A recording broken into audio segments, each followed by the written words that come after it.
of Off the Hook. We've also got Deep Cut, comprised of the Shrewd Shiver.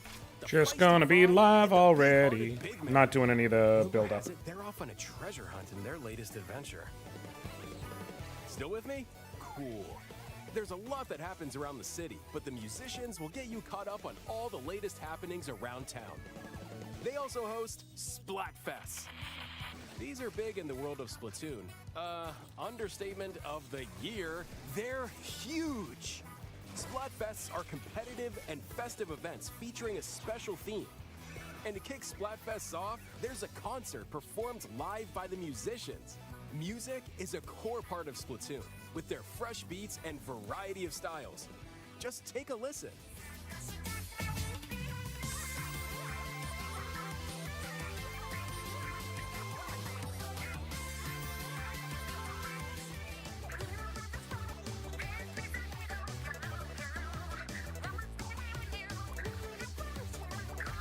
What up, Remorse? Okay, Good to there's one see question ya. you'll probably still have after I've got all. the, if you're wondering what that noise is, I've got the direct already For up starters, Mammals behind got me. wiped out, except I'm for this just cat. getting everything going. Inklings and Octolings then became the dominant species and built a society centered on music, fashion, and healthy competition. It's not a perfect world, though. There's fighting to contend with, messy jobs to do, and the past doesn't always stay buried. But that's where you come in. So, get immersed in the style, the ink, the characters, the music, the story. Give me 1 second. I'm doing all of my, like, oh, I'm live posting and all of that, so. Happy splatting.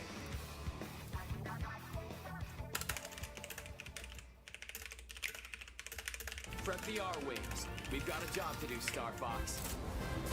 We're gonna take the system back from Andros, one planet at a time. So you want us to cause some mayhem? That's my kind of plan. Good, good. Deadly a stretch of space in the system, Fox. We'll be pushing the limits like never before. I've been developing a prototype Okay, cool. submersible. That's good. Going here. Bring that ship down before it's too late. I'll target the Link. box on the left. You guys That. go right. This. Boom. With all due respect, General, you can chew on your condolences.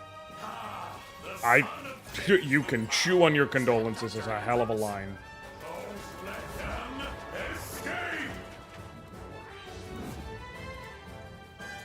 Okay.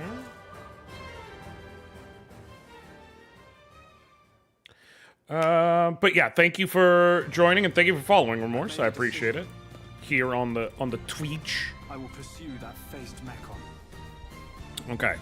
Let me Experience an enhanced tale of creation and get revenge in the Xenoblade Chronicles Definitive Edition Nintendo Switch 2 Edition game. Play at 60 frames per second with 4K resolution. I've seen a lot of people get upset because multiple games have dropped where In-game cutscenes also have enhanced resolution and frame rate.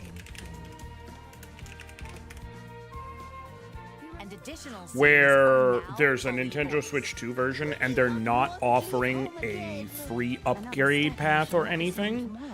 One thing I would like to say is I do think there's a reason, New vehicle called i.e. Jet has I been do added. believe With it, you can travel across the open world at high speed. that Be careful though, some enemies the can still be point Using is the that Looking for someone? no, I don't want chat, that's for sure. you can race to I do collect believe the crystals reason and is that the score Switch 2 has such firmly different architecture than the Switch 1 that there's nothing. That's right. Or try to beat your party members to the finish line in battle races around the world.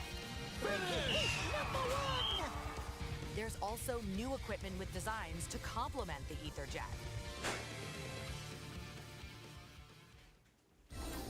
The Future Connected Epilogue also features enhanced resolution and frame rate. And the Ether Jet, too. The digital version of Xenoblade Chronicles Definitive Edition, Nintendo Switch 2 Okay. Edition, is available now on Nintendo. At some point, I gotta go back and Nintendo Switch actually 2 players play. who already have Oh, they are the for Xenoblade Chronicles. I had no idea. See, that's actually really good. So that's the thing is, by purchasing it the makes me upgrade feel like it has to do with the way things were coded, not so much, you know what I mean? Like, and so some games are just like, dog, we can't make this work. I've already done these 2 new knockout rallies and gotten the crown, the 3 stars and crown for it. Listen, I know people have issues with Mario Kart World. I fucking love Mario Kart World, man. I think it's really fun. I think the mechanics are really cool.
Listen to Nintendo game music anytime, anywhere.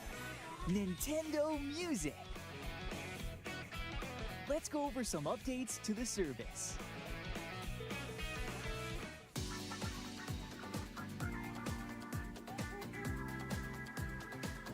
Nintendo Music can now be accessed on web browsers, so you can listen on your computer. A larger screen helps make it easier to identify game titles and playlists Okay. you're interested Got in. 8 minutes till it starts. The upgrade for all Xenoblade Chronicles 1, 2, and 3 are $10 each. Worth knowing. I only have Xenoblade Chronicles 1. I do need to get and try the other ones at some point. I know that. That means you can browse music on a larger But I screen just that you haven't. can find on a smartphone. Honestly, in my spare time, that may be what I play next here in the near future. I want to start working on some of my backlog. Because the only real games coming out this year that I know I'm going to be playing are Fortune's Weave. You can also Hello. enjoy But I'm going to be Nintendo Music streaming on the that, go so I can do but so much of it offline. with Android Auto Unless I'm and doing a Apple whole CarPlay separate support. file, you know what I mean? Music can be selected from your But if I'm not vehicle's doing a whole separate file, then like reasonably speaking, You can like, say, play I or can maybe play if it's like, okay, well I'm gonna do the in-between battle stuff. If I'm able to do that, like I can basically play until I'm ready to go to the next battle, but then I have to stop. You know what I mean? So I'm like, hey, I'll save us some time before the next stream, but that's about as much as I can do. And then Final Fantasy Resonance, more I tracks am will be added to Nintendo absolutely Music going to over play. time. But outside of that, I think I'm Tunes mostly going to to stick match your to lifestyle. You can listen backlog to stuff and Nintendo game indies and music things like that. anytime, anywhere. Given I just beat both Portal and Time Stranger. Listen, Nintendo Music Morse, is included Time with the Stranger's package such good shit. Nintendo Switch Online It's such good membership. shit. I cannot stress enough. It's such a good game. Like, it's just such a genuinely good game. What up, Tank Mage? Like, Your world might start to feel I knew Digimon makes good flowier. games, but I was like, man, I was truly and genuinely impressed by how good. Like, yes, I love Digimon, so that helps. And the Digivolving and Digivolving to get new team members is good and all that. I was shocked at just how good of an RPG Let's go to Elise. Time Stranger was. It's good, but I don't think I would have gotten it over Pokemon ZA. See, I'm exactly the opposite. And I think ZA was good. Like, I got ZA for my youngest. I do think it was good. I think there were some people who hated on it unnecessarily because, like, oh, the buildings are, you know, there's a graphic. I think ZA was just a fun-ass game. But I think Time Stranger was absolutely better. Full HD in handheld mode. And enjoy in-game cutscenes with enhanced resolution, frame rate, and detail. There are also new outfit designs for Pyra and Mithra. These carry over from adventuring to cutscenes too. And I decided to be lazy and get myself a donut and a nice coffee this morning with choose up to 6 blades So. to send out on each mission. Troops, move out. Best of luck to you. Move and fight freely with each blade, and change which one you control at any time.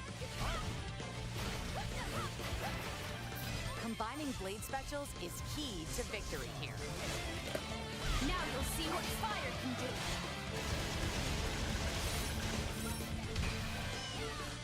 The pressure with a series of powerful moves to complete these Merc missions. Water cleanses all.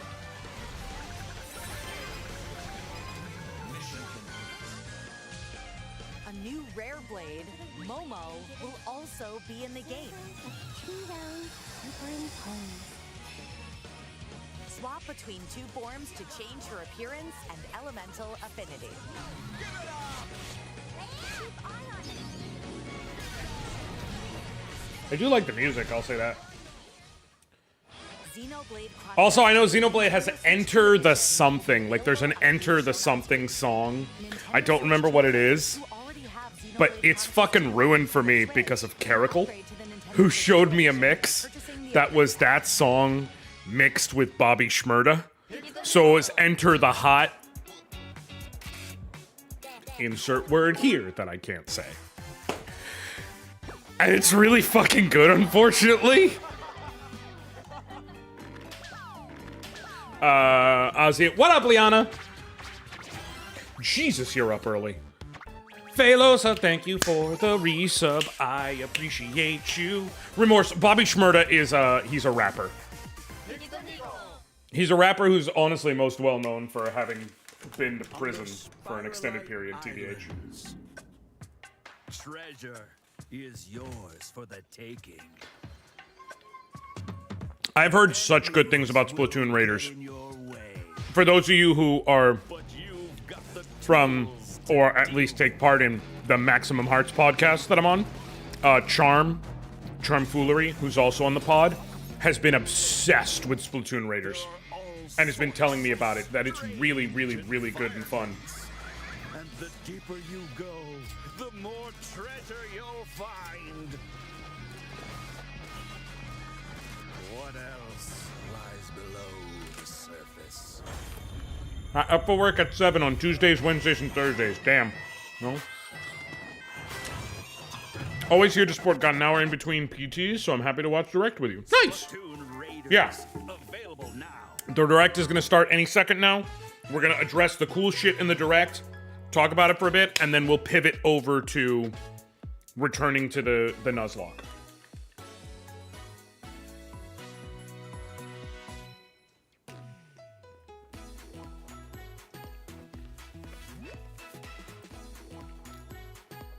Meet the Grams is probably still my favorite, despite it making my ass uncomfortable. Listen, Meet the Grams is...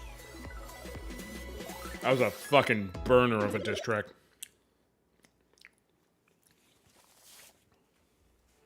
Here we go!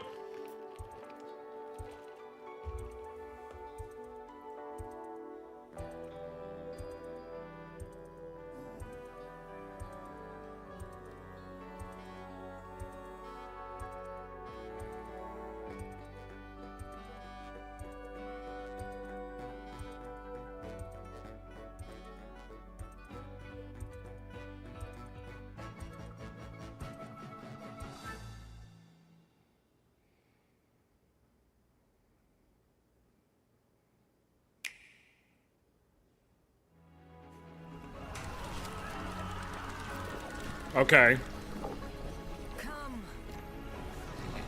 What up, Comey? Yeah, they're doing a direct.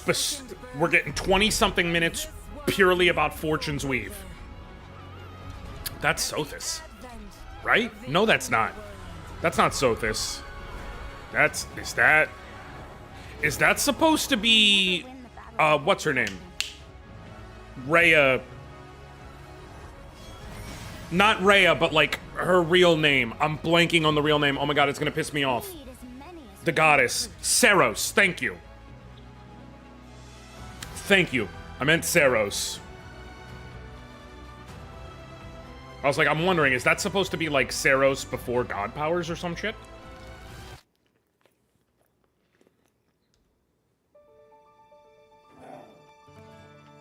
The Dagdan Empire. A land at the peak of prosperity. This right here is a reference, by the way.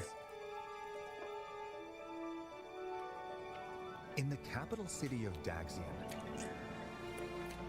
bustling markets, ports teeming with trading ships, temples to the gods, and other establishments line the crowded streets. This is also where the heroic games are held in tribute to Dagda, the Empire's first and founding king. The heroic games have begun!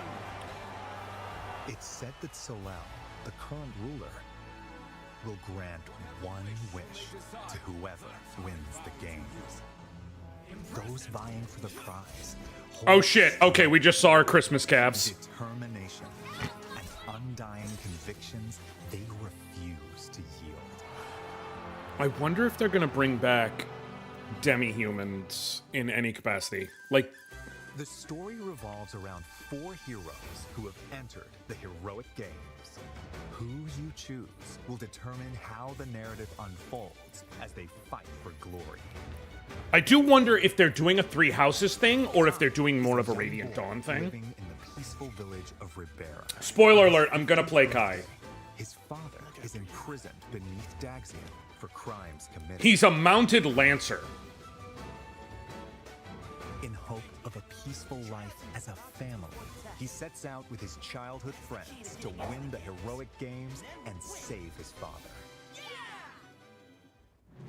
Also, not for nothing, but he's not. Wait, also, I'm gonna say it now. I'm sorry, everybody. Is attacked by an enormous I'm gonna be toxic. I've officially decided. beautiful. Hold on, I'm gonna put on the Washes ashore in the foreign land of oh, Dagda. closed captions unavailable. This is where, between battling bandits and beasts, he learns of the heroic games. To slake his thirst for battle, Dietrich decides to compete. I like how they have a character with a lazy eye who is that's just a thing. I'm gonna go ahead and be toxic. Dietrich is the Edelgard of this game. If you pick him, you uphold white supremacy. In the south, Theodora represents a culture that worships the keeper of death and night. Just thought everyone should know. Loathed throughout the lands. Swearing to He's the one white guy. and defend the faith of the people and the peace of her kingdom. Theodora leads her veteran retainers into battle with the goal of winning the games. By he's the Edelgard of this game, I don't mean Edelgard does, I mean he's going to be the discourse center point. Born into prestige and blessed with musical talent, Lita is consumed by rage following her father's murder at the hands of Lita does seem dope as fuck. Having given everything to seek revenge, she eventually learns of the killer's plan to participate in the heroic games. Alive! I will kill him. To The bring white-haired revenge to demon. man who murdered her father. Is it Dietrich? Lita heads to Daxian with supportive companions in tow. Lita's design is so pretty. I'm gonna be real. But I won't be letting you take the victory today. She's my second most wanted of these. Decided by conviction alone, then I think it shall not be up to you. I have burned to duel you, white-maned demon. Remorse, you pick who you play as. But I'm sorry. Failure is not an option for me either. It's a three houses thing. You're gonna pick who you want to support. But I'm saying when I stream it, I'm picking Kai. He looks the most like what I want out of this. Choose your party members. Okay. And their initial placement on the field. Okay, no, hold on. No, you know what? I'll let it play and then I'll go back and examine things. I'll call some shit out as we go, but I'm gonna... Each unit's movement range is shown in blue. Okay. And their attack range in red. Okay, standard. This part is gonna get very paint by numbers if you've played Fire Emblem before. Your opponent's turn begins.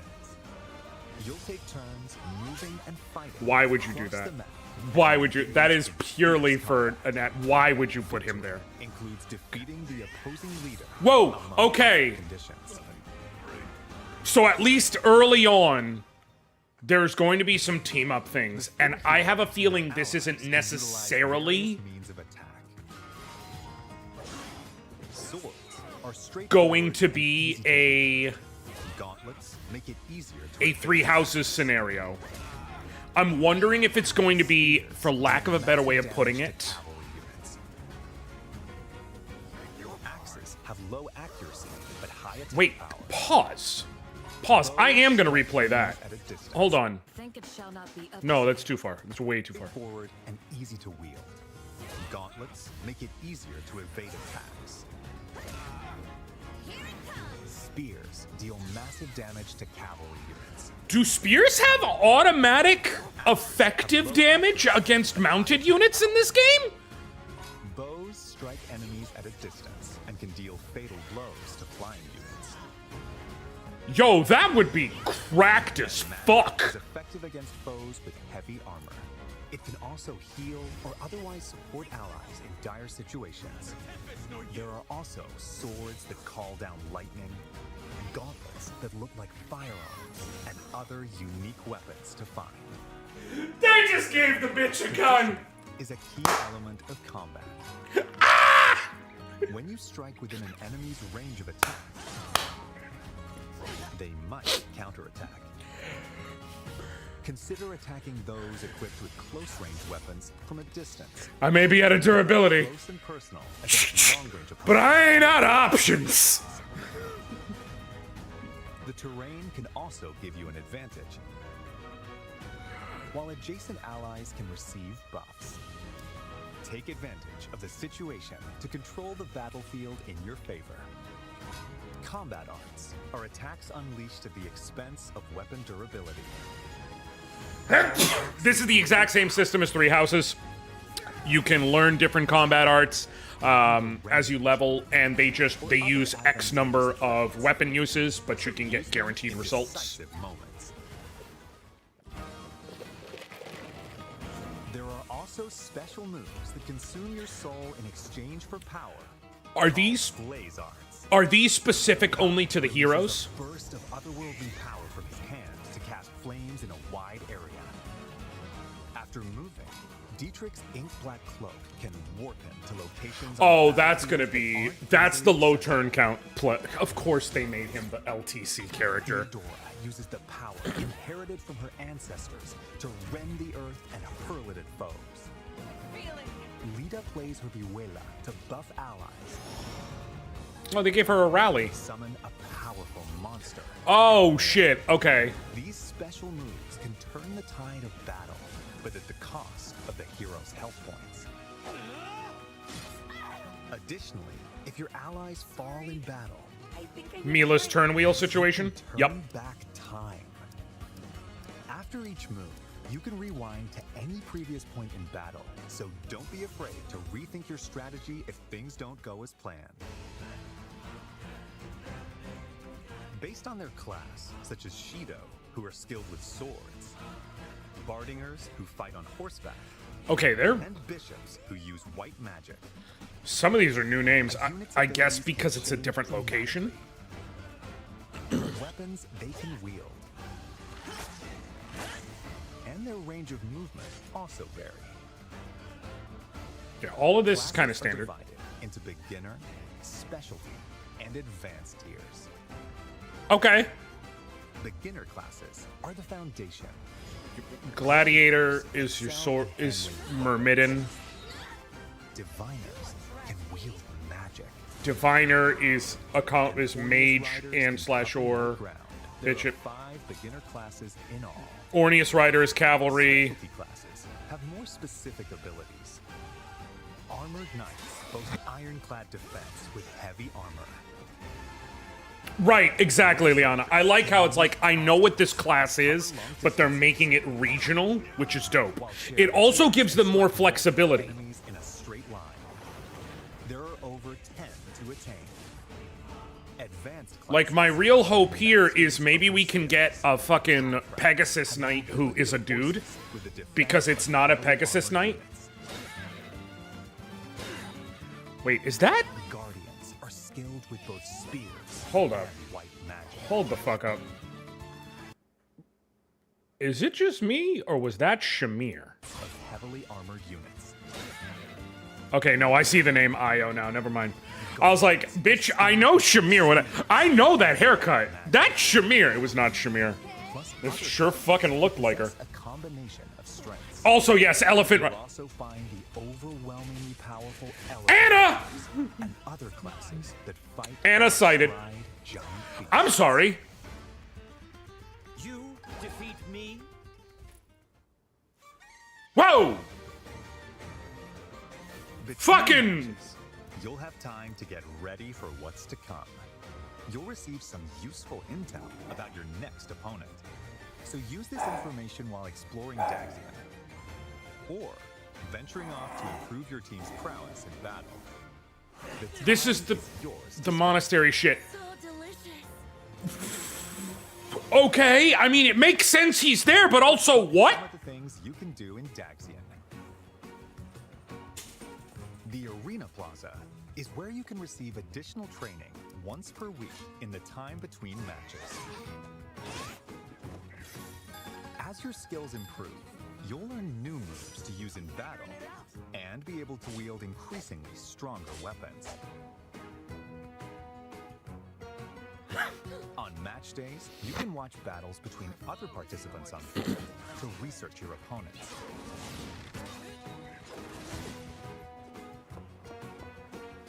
At the shopping arcade, you'll purchase weapons and tools, or enhance your weapons using materials you've collected. I saw there was a wooden weapon there. I wonder if it's Is watched over by a bronze if it's statue a of thing the where like divine it's highly sun. accurate but it can't It's home kill. to 7 temples. Depending on which temple you volunteer in, you'll acquire a blessing to use in battle. These provide effects such as a temporary stat buff, Whoa, one of those was physical damage cut in half. and more. Oh, that feels like it could be really fucking cool. Speak to an exam proctor to take Because it feels like it's activate. Right, I was about to say, Liana. It's like it feels like it's activatable crests. taking the test and the class they're aiming for. So be sure they have the necessary skills before applying.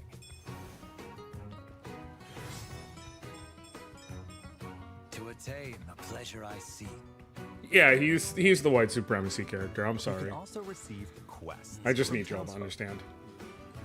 Complete them by the given deadline to receive rewards. You never know who might ask for your help. in this matter. The Divine Sovereign? Why would someone of your stature be here? I need Dietrich to be the worst. You can also recruit powerful warriors you meet in Daxian. What's good, girl? Even if they turn you away at I'm try giving them gifts. that was. I gotta be honest. That girl Noctula was fucking catnip for me. Might be enough to win them over. I know what I like, Doug. It's not my fault. Lodge and eat. But you can let time pass to gain experience and gather materials automatically. The only part of me that really I'm gonna end up playing all the routes. I know that. The only part of me that really wants to pick Dietrich is I think that Here too. Fabio looks really cool. Oh, okay. Wait, pause. Thanks, Kai. I came here to say you, but it went the other way around. As your journey continues, you'll gain Oh, access to oh, even oh. more facilities. Remember this for a long time to come. This is the Pale Raven's Perch, a spot where a mysterious white bird rests its wings. From here, you can swap to a different hero. Progress is saved for each of the heroes. Okay. So through all 4 of their stories in parallel is an option. Oh! Okay. Outside of Daxian, you can explore areas across the continent. That's Time passes every time you move, so plan your expeditions carefully. really fucking cool. What? Visit towns How does that even purchase work? local wares. Anything you'd like? No, I much prefer this. information I want to be that could be clear. useful on your Exactly. That's exactly the reference I was going to make, Liana. I was thinking Suikoden 3. Travel with your allies. What I was going to say earlier is I wonder if it's like a Suikoden 3 thing where eventually you actually can have all of them working together if you do the right thing. You just have one person who is the winner, but like they're gathered together against some greater evil kind of situation. Because that was something people hated about Three Houses. They wanted a Revelations route, for lack of a better way of putting it. Where you'll collect materials for strengthening weapons, along with other treasures. Doesn't that happen in Three Hopes? It does happen in Three Hopes. That's actually part of why they made that a thing in Three Hopes. A turn-based clash that differs from normal battles will begin. I suppose I must. In I'm clash, sorry. You can perform attack combos with your allies. Plus, each of the 4 heroes can use abilities that are unique to them. For instance, Dietrich can flush out enemies and hide. They got JRPG in my Fire Emblem. Dora can recruit soldiers in towns and send out her assembled troops. This is some fucking... Hold on. Hold on. Or Hold on. deploy them in battle. This is some fucking Dynasty Warriors Empires fucking Romance of the Three Kingdoms shit? Need some help! Make the most of these commands to enhance your power of battle. Dog, this game might be... This might be the peak. This might fucking be the peak. The peak. Bold warriors, draw now upon your strength. Hold fast to the devotion in your beating hearts. For those who stand upon the final stage, I shall grant whatever wish you may desire. Sephi's gonna see all this shit, and I already know the conversation we're gonna have over the phone. That I vow to you. She's going to say, well, guess it's time for me to finally start an OnlyFans. Hear me now. So that she can afford a Switch too. Heroic games have begun.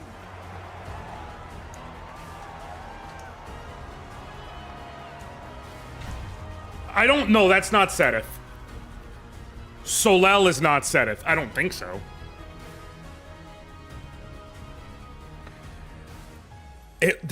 Listen.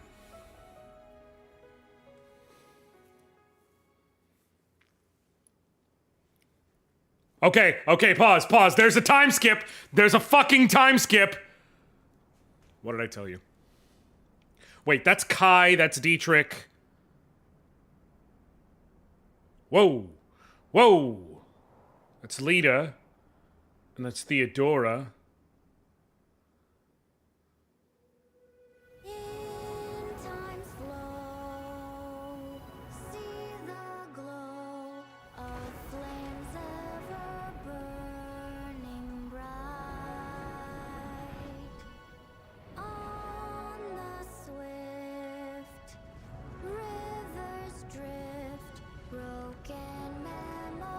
There's the bitch.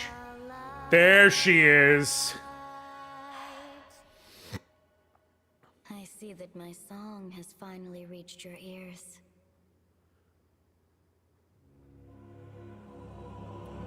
Don't you dare end the trailer there. Thank you. I was like... After the heroic games, Dagda faces its end at the hands of the revived demon god Balor. Oh, shit. Okay. Okay. Okay. Okay. Okay. Even the 4 heroes who played a significant role in the heroic games have vanished. To confront the situation, the progenitor god, Sophis, calls down a single soul. This is either going to be an avatar, or it's going to be you get to pick which of the 4 heroes comes back, kind of thing. This is the story's true protagonist. You are given 2 choices. Face the forces of the demon god Balor on your own, with the knowledge that it's no easy task.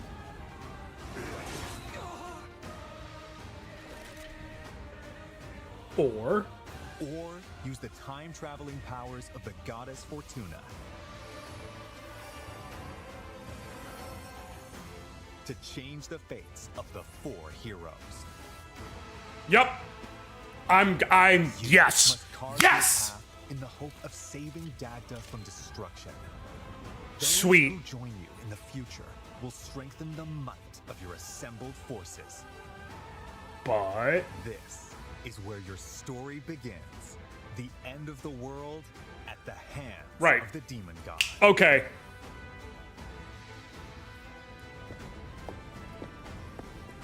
Which path will you walk? The rest is up to you. Fire Emblem, Fortune's Weave. There's a FemC. You're good, Liana. You get to pick. Switch 2 system. Pre-orders are available now on Nintendo eShop. The Fire Emblem Fortune's Weave Dagden Collection, which includes a 150-page art book, 12 character art cards, and more, will be available the same day. A friend of mine, someone hooked me up. I am getting the Dagden collection. Plus, more Fire Emblem content will be available following this presentation.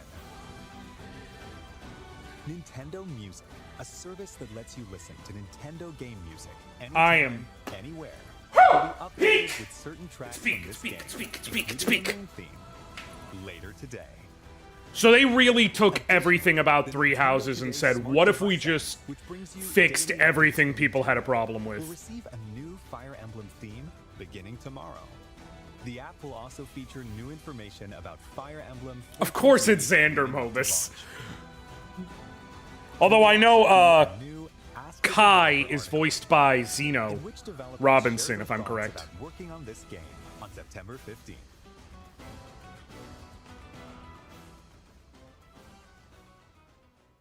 Yeah, I'm 99% sure. I know he does a voice in the game. I'm 99% sure Kai is voiced by Zeno Robinson. I'm going to be honest. I think the fact that there was no true root in 3 Houses was bold and helped it remain in the public consciousness. No, I agree. I will say, I think it was cool. I think 3 Houses, what might have helped 3 Houses, and what this game seems like it could be going for, to a degree, is to go more of a Fates approach.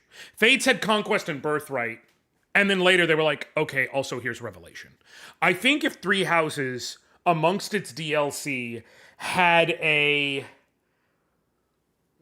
for lack of a better way of putting it, you're gonna laugh because it's like Golden Wind, Scar, like, okay, if they had a Rainbow Road,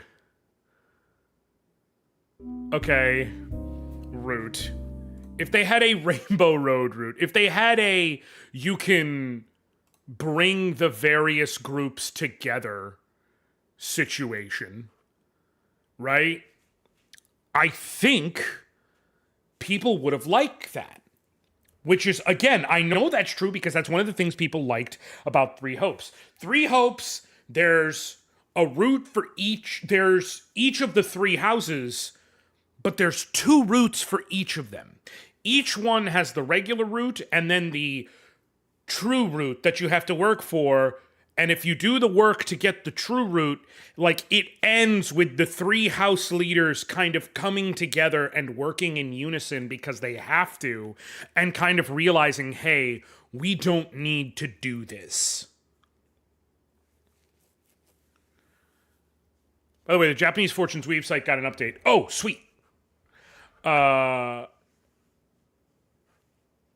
So the thing about it is, like, I think ultimately, yes, I do think it was.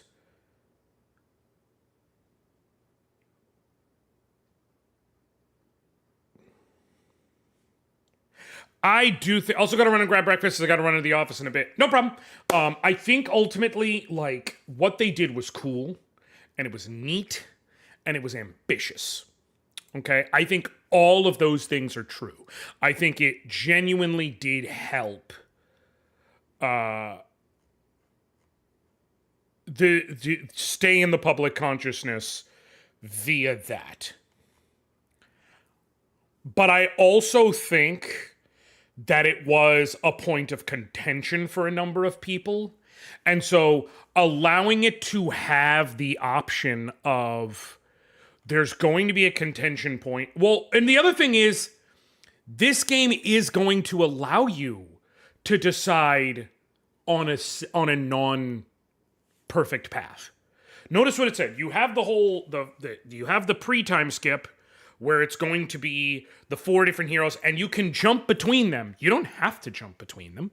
My guess is, and obviously I may be wrong, but my guess is the reason to jump between them is to keep them all at a certain power level, and that you'll need that if both A, for using them on the other side of the time skip, and B, it may be that because of the nature of how you would save them by going back in time post-time skip, it's necessary to get them stronger. Okay? But beyond that, when you're post-time skip, it said you can go back in time and change the past in order to save these heroes, to change their fate, to have them join you. You don't have to do all of them, and I'm very much guessing that things are going to go notably different based on getting all of them. Now, the completionist in a lot of people is going to make them want to get all of them, but you're not going to have to. I am so very hyped with what they're doing. I'm picking up everything they're putting down. I think this is going to be absolutely peak. I think this is going to be an amazing time. I am very excited.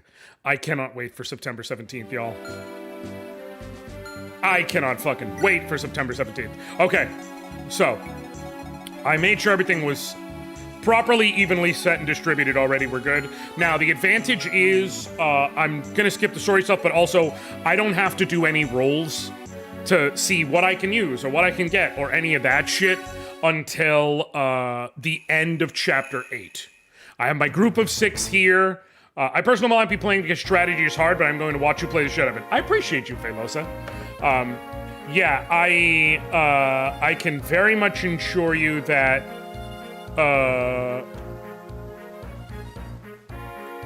that I will be streaming the playthrough for sure. Okay, so these 6. I'm not planning on getting a Switch 2, so just watching you enjoy it. Fair enough. Entirely fair. Okay, so the question is, how are we going to distribute our units? Ross is going to come up here. Eirika's going to come up here. Colm is going to come up here.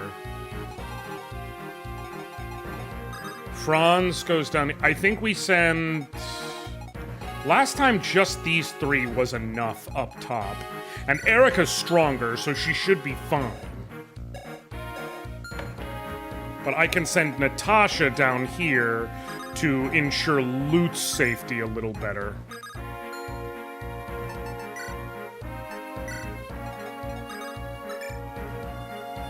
Yeah, the TLDR is we want to try and get to here before there will be a spider eventually that shows up and then starts eating these people. If we get to here and we take out the boss before then, we will get an Orion's Bolt at the end of the chapter, which is used to promote archers. The thing is, the only archer in the game who can promote using it is Nami, who we are not using, but it is a free 5 grand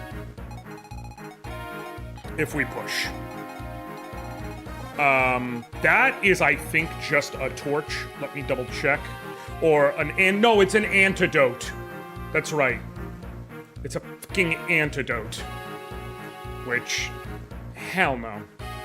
Alright, I can hang out for about half an hour before I go to work. Fair enough. Yeah, it's right. It's an antidote, right? Yes, antitoxin, whatever. Point is, don't give a shit. Okay.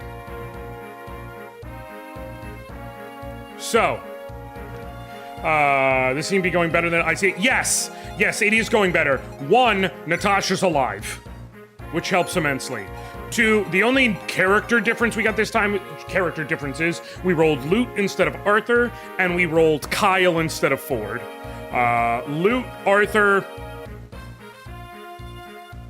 Lute is obviously great and autistic. Arthur does have the ability to become a bishop. So, there is that, and Slayer's nice, but, like, it's fine. If Natasha stays alive, she gets to become a bishop, so same diff. But more notably, Ross is fine. He's doing solid. Colm is doing pretty good. Eirika is angry.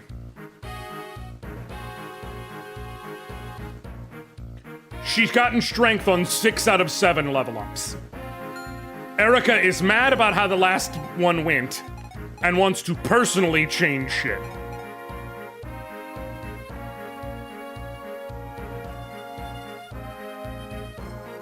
I'm good with it. Eirika is out for fucking blood. Yeah, I think we'll go like this, and I'll send Natasha down here with these two. Okay. Okay, hold on 1 second.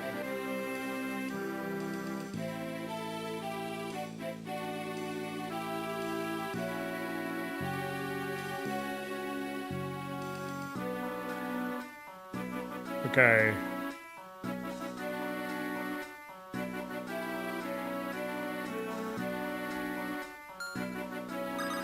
Franz is gonna go right here, holding the Iron Lance. There's some dudes here, but if I'm correct... Yeah, like, they can't... Basically, what I can do is I can put Lute up here, and I can put Natasha right here. Cool. And then this gang is going up here. Reveals that. Iron Sword and Iron Blade, cool.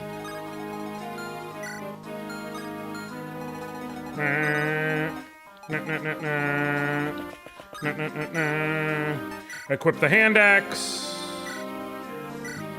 That gives you 8 speed. This archer has 6. Frustratingly, if I equipped the hatchet, I probably would have killed him on the counterattack, but it's fine. She can equip the rapier. Cool. Let's see it come in.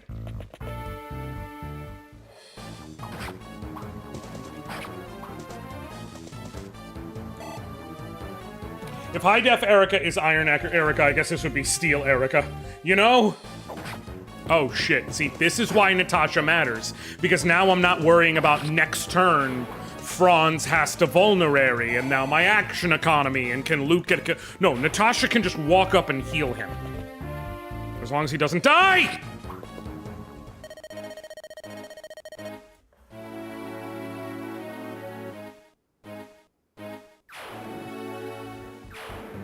I'm actually immediately in trouble.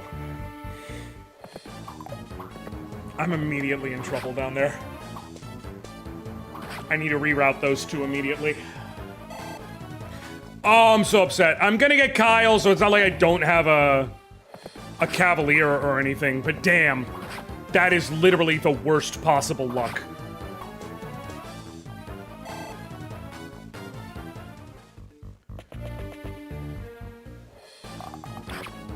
Okay, the way I'm gonna have to stay safe, honestly, is to reroute those others to come over here.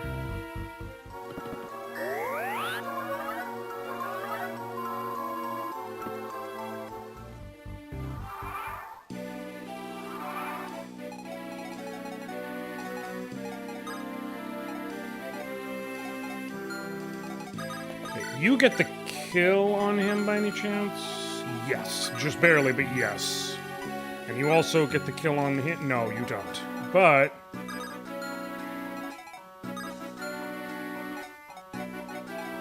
So what I can do is I can go here. And then Natasha can go right here in case Loot needs healing. I should have gone one further out. That was stupid, because if Loot can't dodge both, she's also gonna die. Shit. Shit, shit, shit. I need to hope for some luck here. That was probably really stupid. I swear to God, if me being tired and not doing math means this run that was doing so well dies already, I'm gonna be so mad.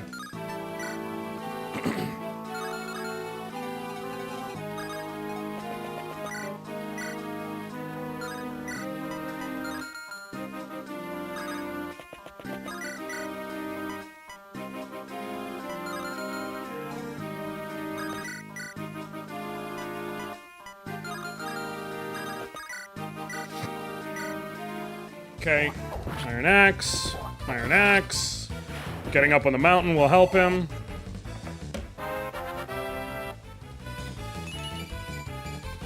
Good, getting defenses is nice, because I'm apparently going to need that.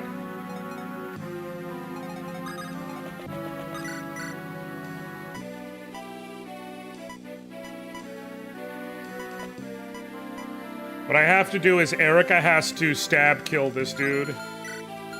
And Colm just has to use a vulnerary. And the reason why is because this guarantees I can't die on any of them next turn. And then I just need to hope Loot doesn't die. Like, it's that simple.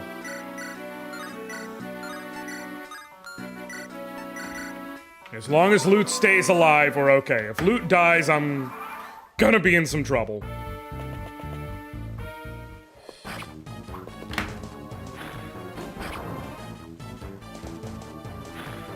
That was the one to dodge, Loot.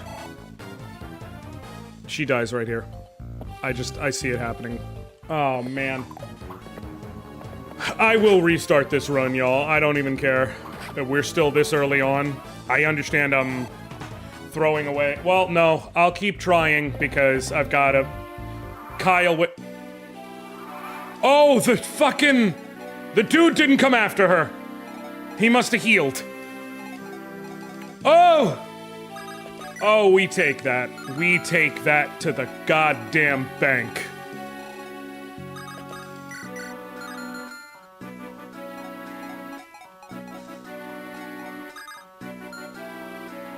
I think I continue to do defensive, because the problem is, well, here's the thing. If I go here and kill him and then heal, she'll be fine. But if more units are chasing, she'll be in danger. But 1, 2, 3, 4, 5. Yeah, if I go here and wait and heal,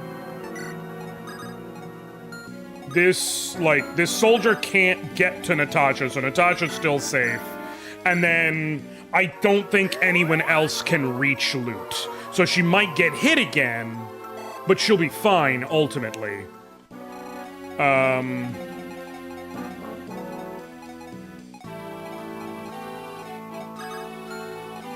What are you holding? Iron Lance? Okay, of course.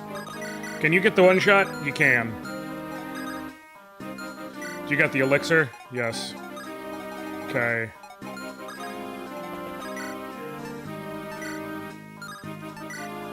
Can you get a kill even with an Iron Axe by any chance? No, because you can't double.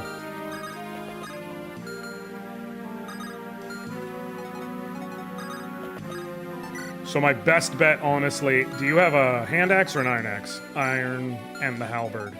Cool. Is you go there, pull in the dude.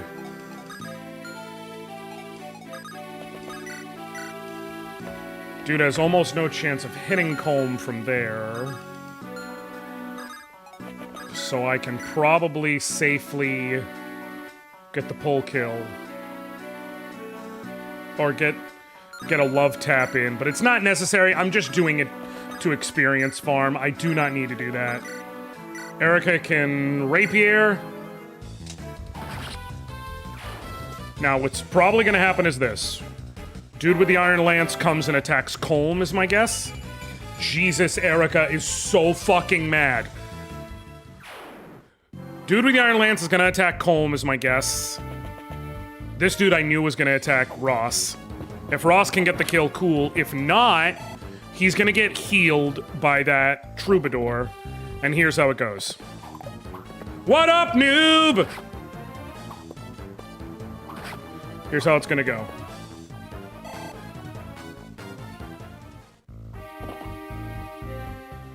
Damn, moving to heal him is annoying as fuck. Okay, cool. Other phase. Son of a bitch! Okay. Okay. Okay. Well, she won't. So here's the thing. There's one here, and one here, if I'm correct. I was hoping I had one more turn. No, never mind. They are here, here, and here. So 1, 2, 3, 4, 5, 6, 7. So one can go there. Here's the question. 1, 2, 3, 4, 5, 6, 7. Right. 1, 2, 3, 4, 5, 6, 7. Okay, cool. The point being, I can sneak loot right here, and only one of them can attack her. So yeah, dude will definitely threaten her, but she can't die. I don't know. The question is, how...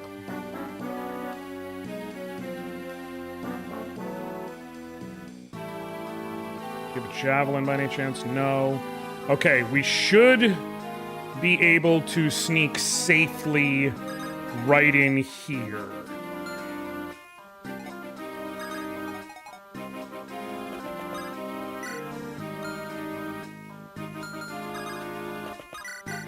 Rather frustratingly, she can't get a 2-hit KO either. This dude's just a tick too fast. If she had 4 con, man. That's it. I'm not asking for a lot, just 4.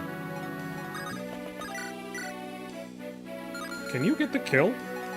Like with a steel sword, maybe? Nope. Just a tick too slow. That puts him to 9 speed, 11. Okay.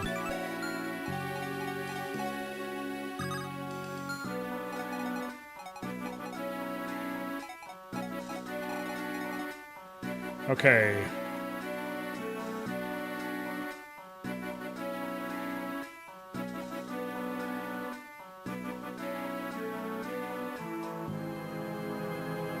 Wait, nope. It's not gonna work the way I want. The reason why is the one that's here has a javelin. 1, 2, 3, 4, 5, 6, 7, and then he can attack at 2 range. The way to be safe is actually I need to endanger loot by putting her here. And Natasha goes in here. A friend of mine just titled Fortune's Weave Octopath Emblem. She's not wrong, per se, is the thing. Okay. Yeah, I have to put loot. If I put loot here, only this one can reach her. And if I put Natasha here, no one can reach her.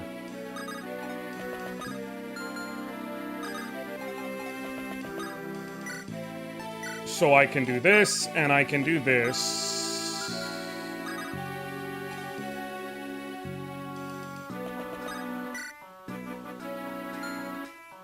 I could also put Natasha here. She will be threatened by one enemy and get attacked properly. But it means she's guaranteed to be in range to heal next turn.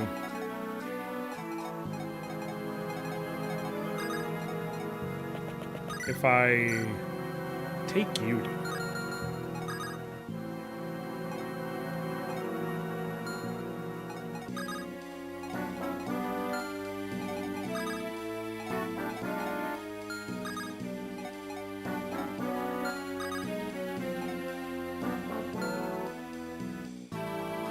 Okay.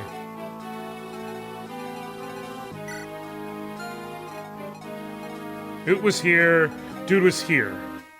So, 1, 2, 3, 4, 5, 6, 7. Yeah, no. I can put Ross here. Have him kill... Nope, because he can't get the kill.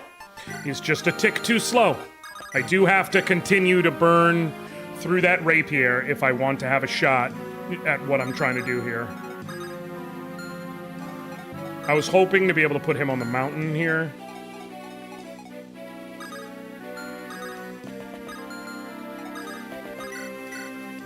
So what I'm gonna have to do is this. Eirika gets a shot with the rapier, kills this guy. Ross is gonna move one down. Hand axe or hatchet, either or. He's only got a 68 chance, so I gotta go with the hatchet to reliably do it. This 25 inch, perfect. Hatchet, get the hit. Colm is gonna go on the mountain where he just was, and is going to smack and kill this fighter.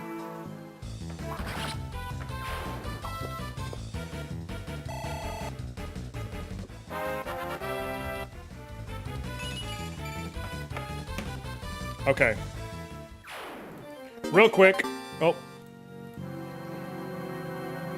Let me go to YouTube, by the way, and now that the...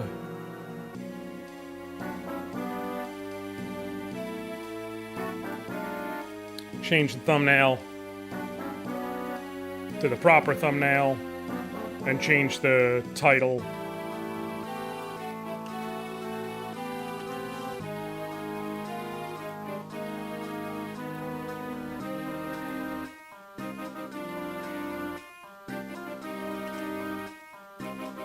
Cool. Dope. What up, Moth? Good to see you, bud. How you doing today, dude? Okay, here's the choice. I can put Natasha here. Theoretically, if there's like an enemy right here, 1, 2, 3, 4. Okay. There's nothing... I'm 99% sure no one here could possibly attack Natasha. The problem is, the only person she could really heal next turn is Ross. If I put her here, she can heal literally anyone on the squad, but she is going to be attacked. I think I should put her here. Be smart, be safe. Okay, this dude's gonna come up and attack Eirika. Fucking hell. Eirika. Eirika, smash!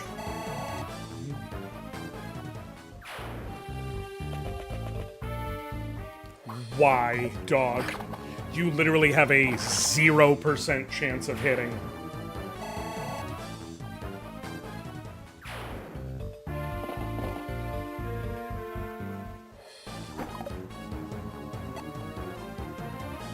Okay. I'm good with that. Reveal yourselves. Okay, cool. That's where that mercenary's been this whole time. Cool. Alright, so.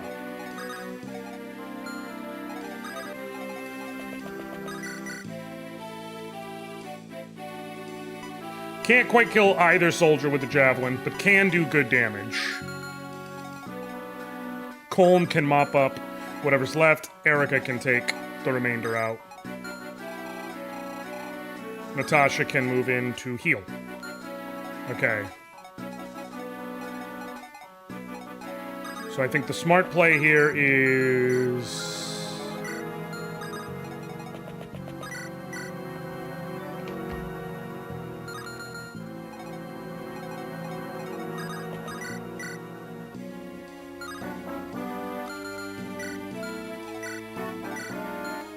Or I can let Ross do it and have Eirika move to the right. Excuse me, I want Iron Axe. That's what I meant. Yes. Cool.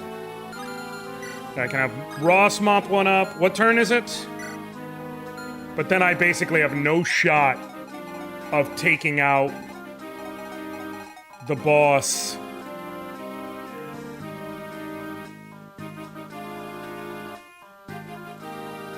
Like, the only way... But I don't think I'm going to be able to safely get him over there. So I can move him here. The next turn, turn 6. 1, 2, 3, 4, 5. Healing, whatever. Then next turn, maybe if I go hyper aggressive, what's Novala's, like, speed? He's got a speed of 7. And a con of 7, meaning he's not weighed down, I believe. Let me double check. But if that's the case, then it means Ross can't weight. Oh no, he gets weighed down by 1. Okay, so Ross can actually just barely double him. 20 attack. Novala has 5 defense and 30 HP. So if Ross hits him both times, he does just barely cleanly kill him. So it could be worthwhile. 1, 2, 3, 4,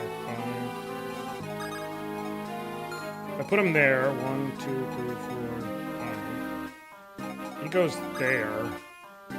He can't get attacked by that mercenary.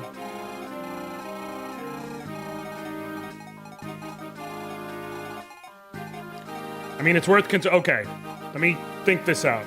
I can have them do the killing over here. Natasha rolls up here and heals him, and then he moves there and basically set it up. Basically, is the $5 grand worth it, is ultimately the question. I think so. Chances are good I'm gonna need some elixirs in the very near future.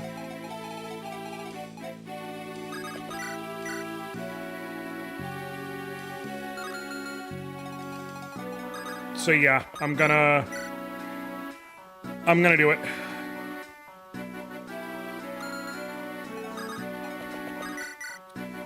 She has a chance to get hit. Colm is basically guaranteed to get hit.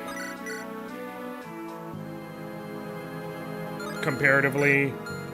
But I'm still gonna lead with Colm. I want her to get the kill, and next turn I have healing available around me. Please hit. Okay, because otherwise, like, and now she, like, so it wasn't gonna matter. No matter what, we were gonna be in the boat of possibly getting hit back. There's no one else coming from the left, so that's the advantage there, is I don't really have to worry about, like, sudden ambush death.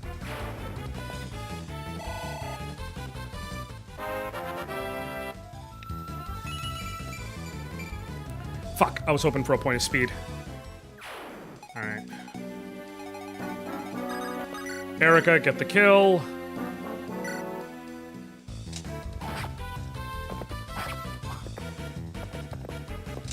If you did that the first time, you wouldn't have faced a counter, damn it. She's doing great. I can't really say anything. It's not a good level up, but it's fine. She's earned having not a good level up at this point. Also, she got some res. So, like, you know, not really much I could say against it. Cool. We're gonna have Ross holding his hatchet to maximize his chance of hitting people back, and also to make it so that if he gets hit by a ranged enemy, he can still fight back.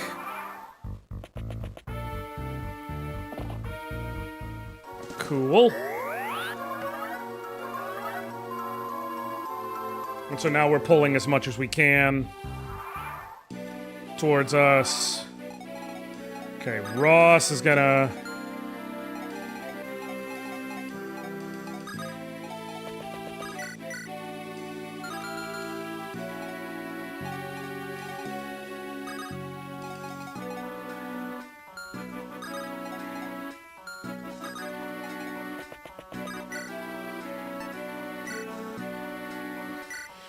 use that to heal, just in case.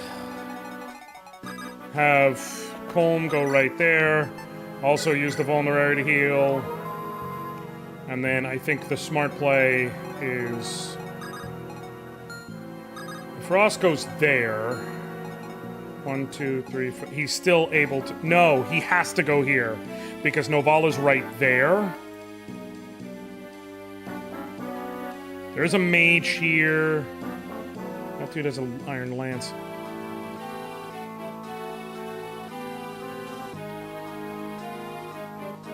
Oh, Ross is in... if I rush him up, he's in abject danger.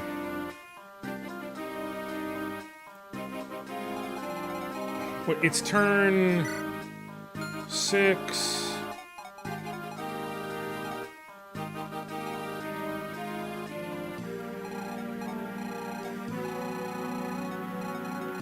I've got to just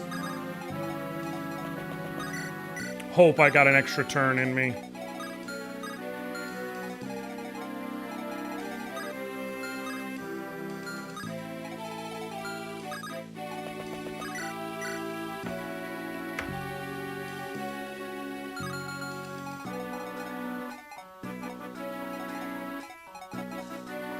There's no safe way to engage this the way I want to. Actually, there is. If I have her go there, Natasha can go behind here. And they can only approach from one angle because there's no enemy here. It would have been here. And there's no way for them to get down below or above because of how the forests and everything are. So, okay, the idea was she's going to love tap the troubadour just to maybe see if the troubadour will run off to heal or not. But she is going to get the soldier coming in on a counterattack.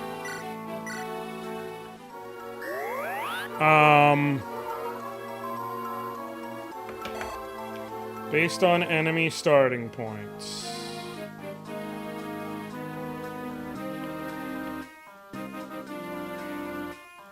Okay. There's a soldier here, I think. Yes. And then enemies, 1, 2. And then one here, and then down here into the... So, 1, 2, 3, 4, 5. Yeah, there's no... 1, 2, 3, 4, 5. So right there. So I would need to go here.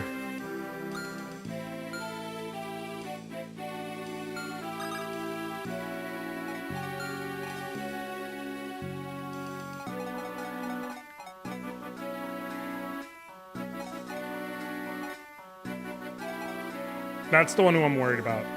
It's a mercenary. So I need to go here. If I go here, then... 1, 2, 3, 4, 5. Okay, I can use the hatchet, but the hatchet means I just barely don't have enough strength. So I need to hope, no matter what, that I have an extra turn in me.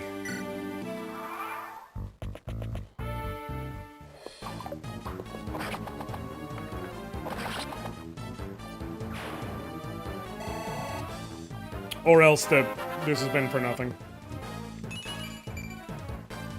Skill is nice. Would like the other core stats. Skill is nice.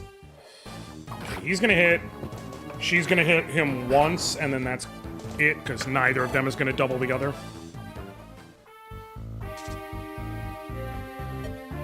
Shit. Yeah, I'm pretty sure they die next turn.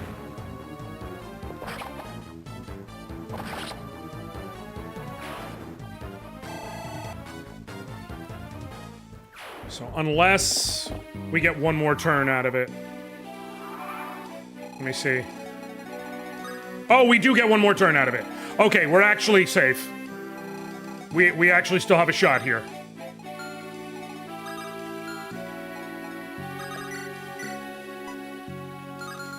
You can almost kill him.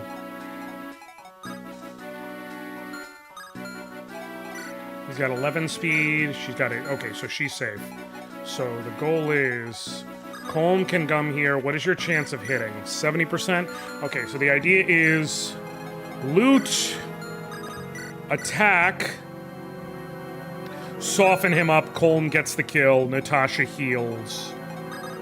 And Eirika just comes down here. Ready to fuck around.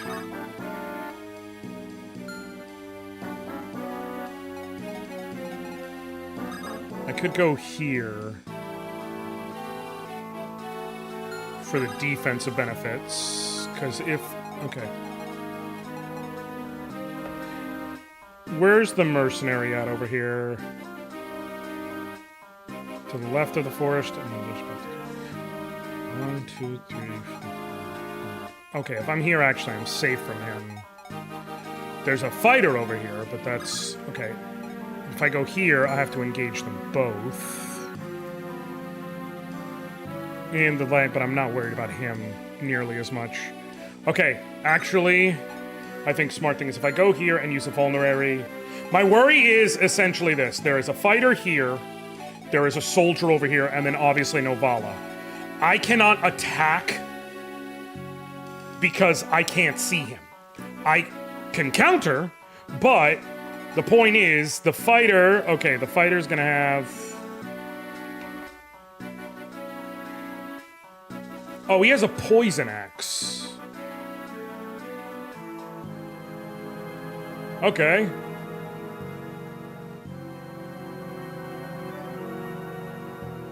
He has a poison axe, so in addition to bad hit rate, he'll only deal like 4-ish damage if he hits. Same thing for here. The Novala's gonna be the one who hurts. Novala has 11 attack, strength plus 7, so 18, but he won't double. So, but that'll deal 14. Okay, I think I'll be safe.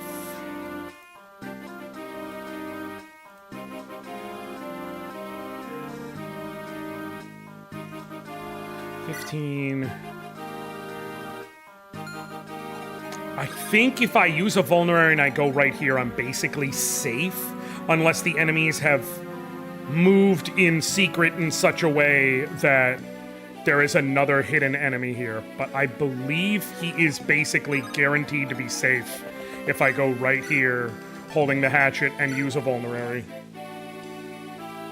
So I'm gonna go for it. I think that is genuinely my safest option.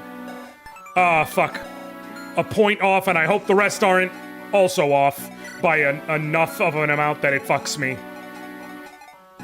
I knew there was gonna be some variance, but I just hoped it would not be enough to kill me. That's really the only option I had, is hope I don't die. The other thing being that,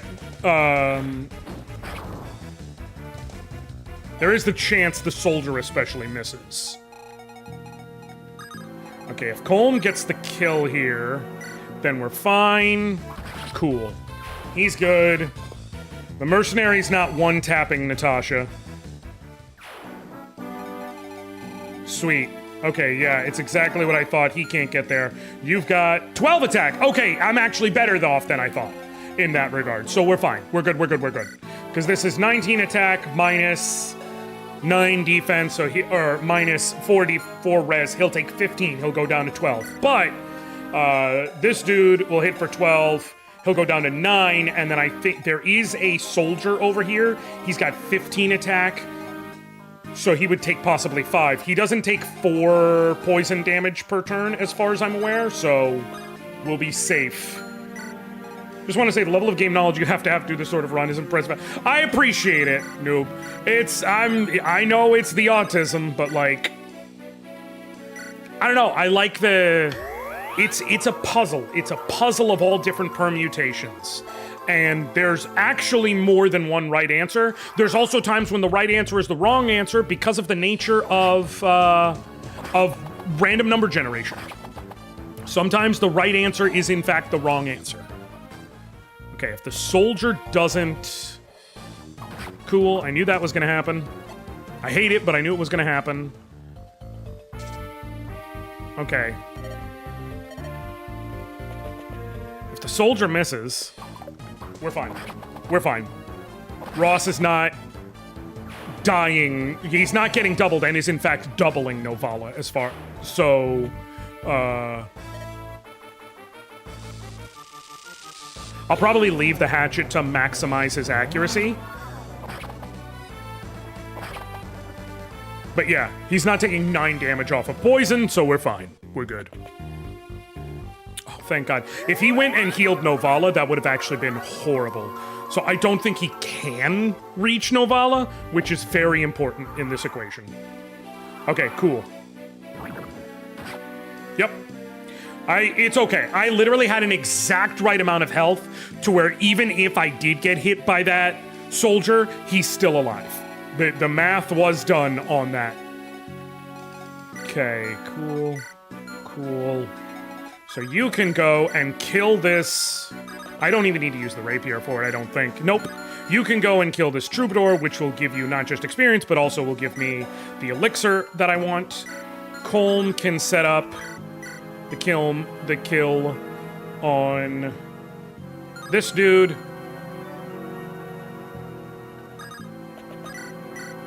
You go first. I would like to see if I can get the kill. Because Eirika's getting the kill guaranteed. As long as she hits him. Cool beans. Get some extra experience. Heal up Colm. I will have her use the men's staff. No, it's not worth the 1 point of experience extra. Use a heal staff.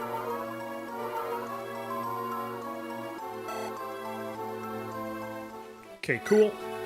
And now, Eirika, you take her out. Free experience, and like I said,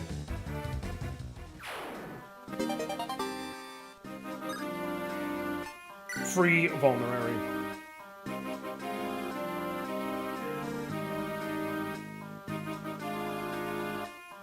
Cool. And then you come here, hatchet. As long as Ross, here's what it is. If you hit him, the map is over, everything is beautiful. We're good. Thank you. I understand that was displayed as 91. True hit would have been about vaguely 96%. Is most likely, if you miss, you're gonna die. Cool. That's a game. We get the Orion's Bolt. I didn't mean to do that. It's fine. I'm gonna immediately fix it, though. Cool. Cool. Eirika. Supply. Give the Orion's Bolt and take an iron sword. Alright, cool. We did it. Unfortunately, we did lose Franz, and that really sucks. But appreciate Juliana. Thank you for swinging by. Like, it really, really fucking sucks to lose Franz, but like, you know, it is what it is. The one advantage is, at least now we don't have a fight for that Knight's Crest, or we might if I get Amelia, but like, it is what it is. Okay, cool. So you're good, you're good, you're good. I should buy a spare fire tome because we have the next map and the map after with no in between. Although no, in the battle preps we could buy another one if we needed it. So what I will do, however, is manage items, apply, take. I'm going to sell the Orion's Bolt. It's physically impossible for us to need it.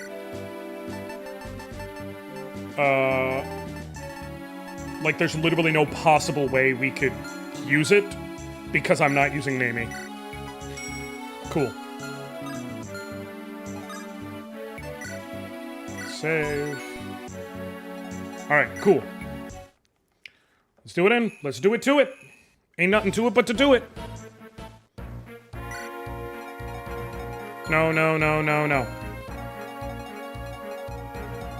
Okay. How are we dividing this up? You're obviously moving forward, but you're gonna be back here. Okay, you're a level 8, you're a level 10, you're a level 6, you're level 8.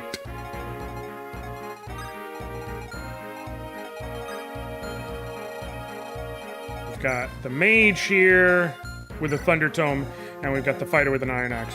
Honestly, letting Eirika come take care of these two while the others slowly push forward feels like the right call.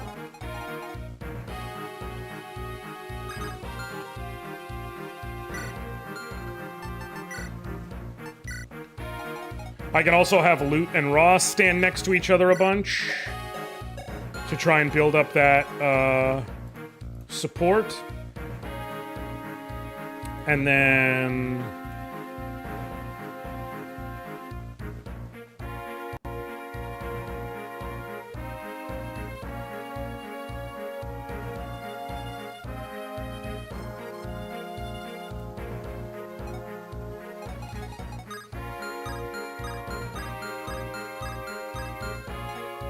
I think I'll do exactly that.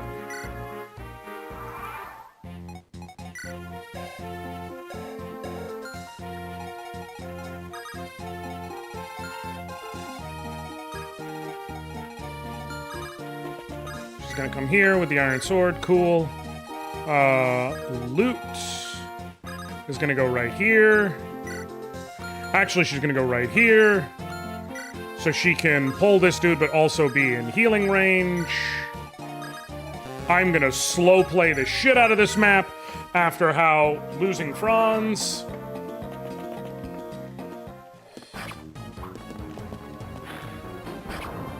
Alright, she's guaranteed to get him on the follow-up, though. So it's no biggie.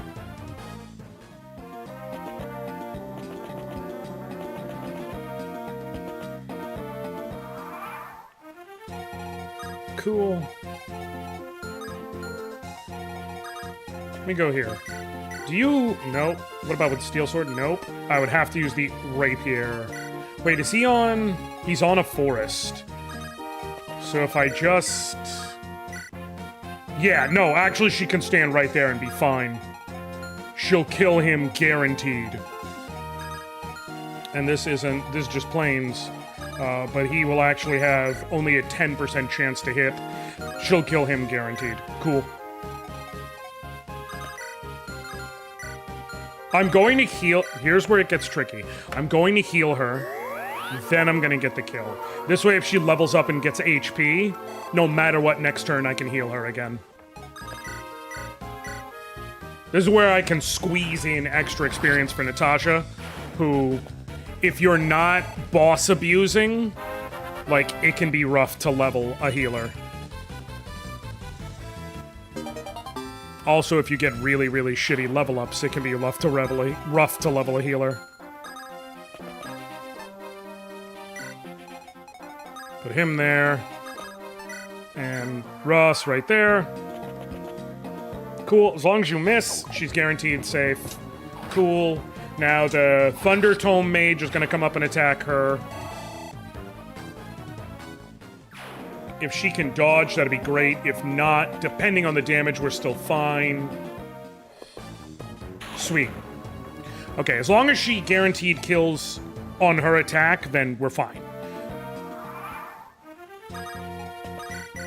She does. Guaranteed kill. I'm going to put her here to maximize the chance she does not get counter hit. Actually, fuck it. Could be some free healing for Natasha when she rejoins the group.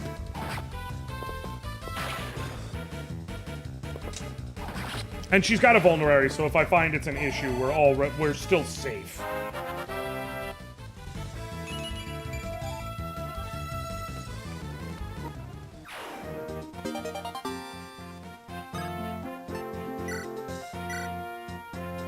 She's so beastly right now. Cool. Alright.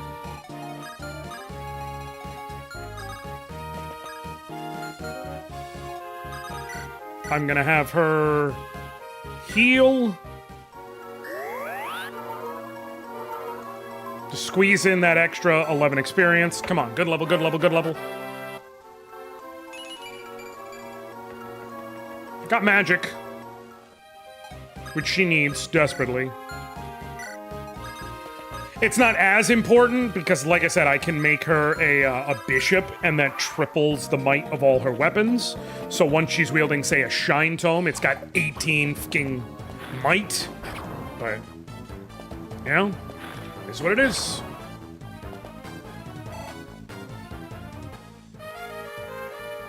Sweet.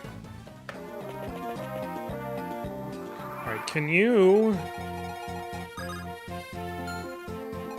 You cannot cross the river, unfortunately, because I was going to say, can you do the Mountain Dew?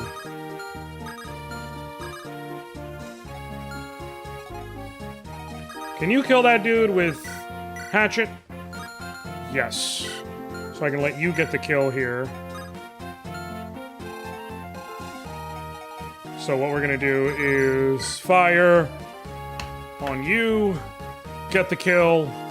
Ross gets the kill on the mage, and then Colm can pull the fighters in. Hand axe. Nope, can't double with the hand axe. Have to use the hachet. The hachet.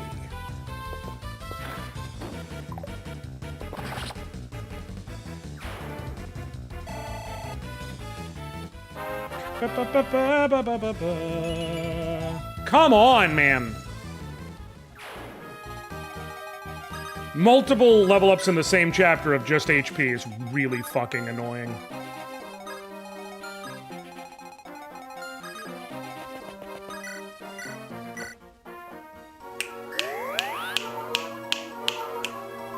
Okay. I could turn off animations, but that feels a little too much. Okay.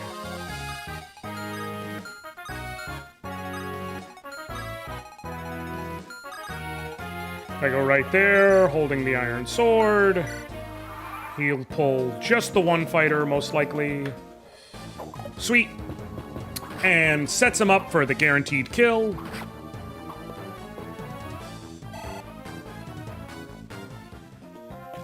Oh, okay.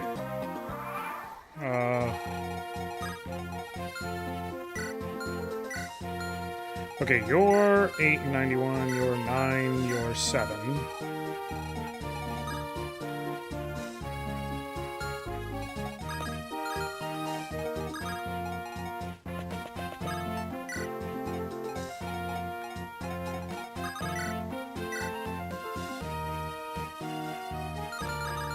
Okay, what are we looking at over here with you? Still low hits, though. And still guaranteeing a return action here. So, use that. You'll get the kill. Dude will attack you. You'll use the last two uses of that iron sword.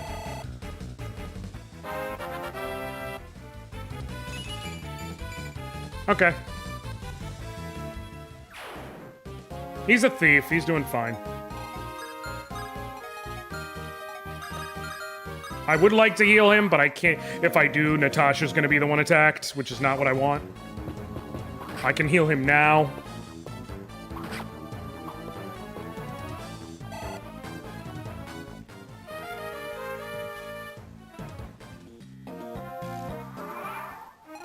Sweet.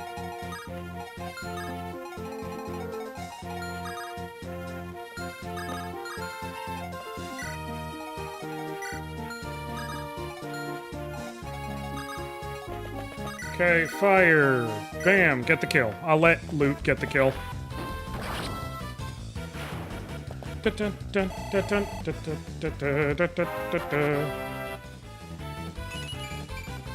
This level doesn't really have any extant threats, so I'm not worried about, like,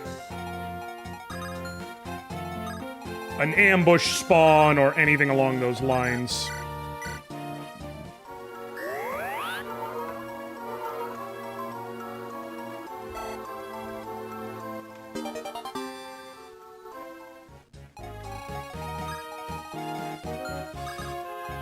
Okay, I'm gonna move him here. I'm gonna move Ross right here. Wait! Shit! Okay, no, we're fine. I was like, wait, I forgot this mage. Cool. And you go there. Cool. Alright, I'm going to have Loot pull the archer. Because she's got 40, but she's got effectively 10 speed. He's got 6 speed. Sweet, she'll actually double him. So even with 13 attack, he'll hurt her, but she'll either kill on response or set up to almost be able to do that.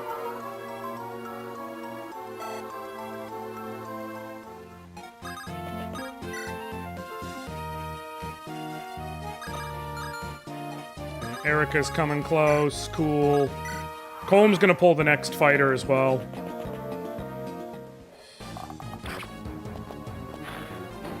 Sweet. Sweet.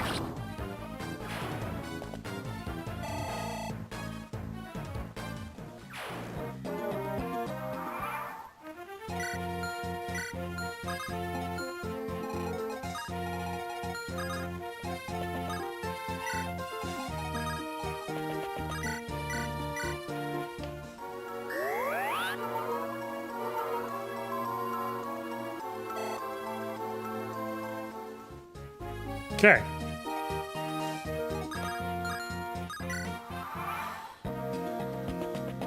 Lute and Ross, I believe, give each other full attack, which is nice. So that's an extra 1 point of damage on all their attacks, and that, as you've seen, 1 point can very often be the difference between killing someone on a set of attacks or just barely falling short.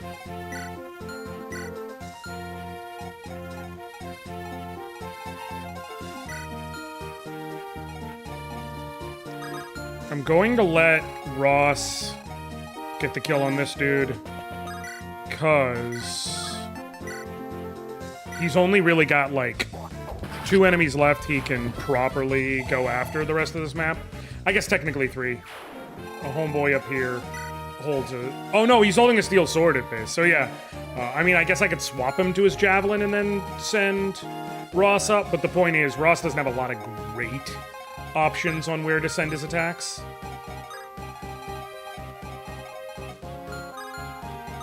Okay, right here. Who's gonna go right here is the question, and take those damn hits.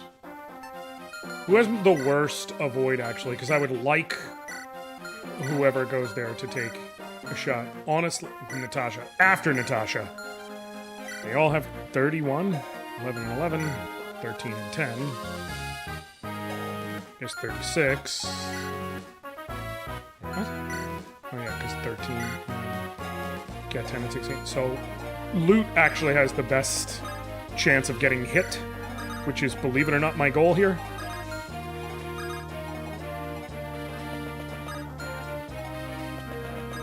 Okay.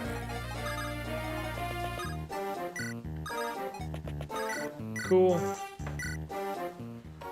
I know I'm going to end up using up the rest of my heal staff here. It's fine. I can get her another one at any given point.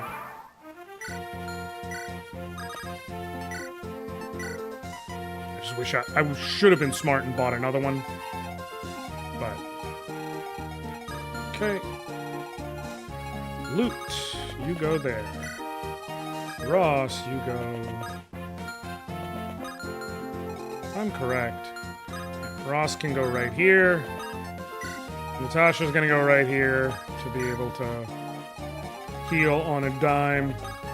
And now we're gonna take all 5 ballista shots. Sweet.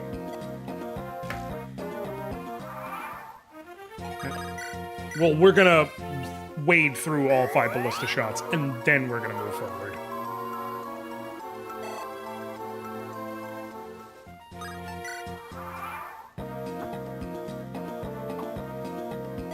I wonder what his actual hit rate is on her.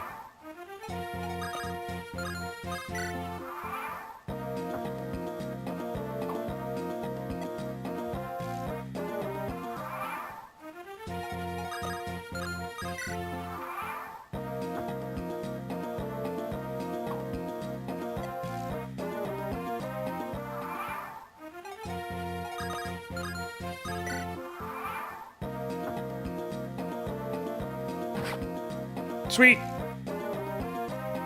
Is that the 5th shot? I feel like it is. But just in case, I'm going to wait one more turn. So how is the hit percent determined? Like, as characters level up, their chance to hit improves, right? Sort of. Okay, so, quick, super quick primer on basic mechanics that apply to definitely Sacred Stones and generally apply to Fire Emblem as a whole, though there will be some minor tweaks here and there between the various games. If you can see, Lute has 111 hit and 15 attack, 4 crit, and underneath my name you can see it says 51 avoid. I can tell you about each of those numbers. Attack is very simple.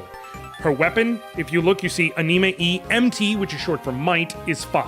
5 might, she has 10 magic, 10 plus 5 is 15. You add your attacking stat, whether it's magic or strength, to the might of your weapon, and that is your attack.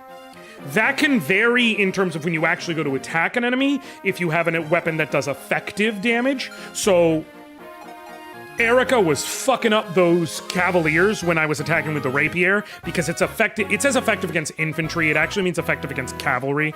It basically, if I'm attacking either a cavalier or an armor knight, and that's a different classification of character, but they're like big, super heavy bulwarks. Even though it says might 7, when I go to attack, that might triples to 21. But the number here is weapons might plus your dominant attack stat. Hit, in this case, loot, once again, 111 hit. The Fire Tome, you can see hit has 90. What up to, is it Tines? Is it Tins? Tinez or Tins? Also, welcome. Appreciate having you here. Hit is 90. The rest of the formula is you take skill times 2 and then luck divided by 2. And you always round, because the rounding doesn't matter on a times 2, but as far as the dividing, you always round down. So skill times 2, 8 times 2 is 16, plus luck divided by 2, 11 divided by 2 is 5.5, you round down to 5. 5 plus 16 is 21, plus 90 is 111. It's an Old Irish, so it's closer pronounced to Chiniscan. Ah, I didn't realize it was Gaelic. Oh, but welcome, Chin. Do you like Chines, or are you cool with just Chin? I'm good either way. So that's the hit formula. Crit is if your weapon has any crit, you take it and you add it to skill divided by 2. She has 8 skill, divided by 2 is 4, she has a 4% chance to crit. Your crit avoid is equal to your luck divided by 2. Same thing. Easier to say Ken. I'm good with Ken. And then avoid, in this case, it says 51. Here's the thing. It's speed times 2 plus... No. Bruh.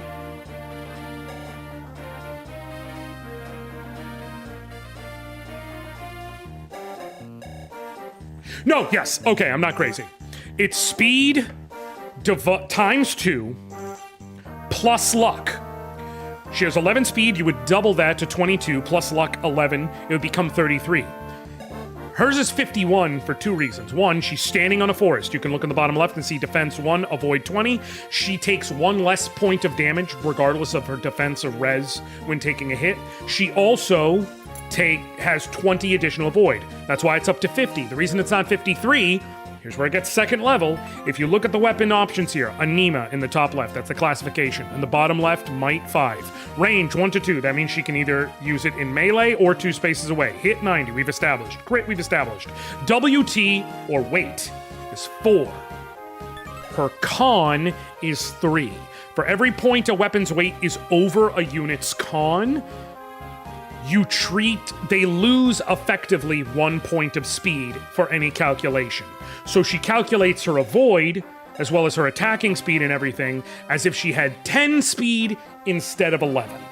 So because it's 1 less point because her weapon is heavier than her constitution. So now redoing the math, 10 speed times 2 is 20, plus 11 luck is 31, plus the 20 avoid from the forest is 51. That's how you get all of the different calculations. The only other thing worth noting is attack speed, which I just mentioned.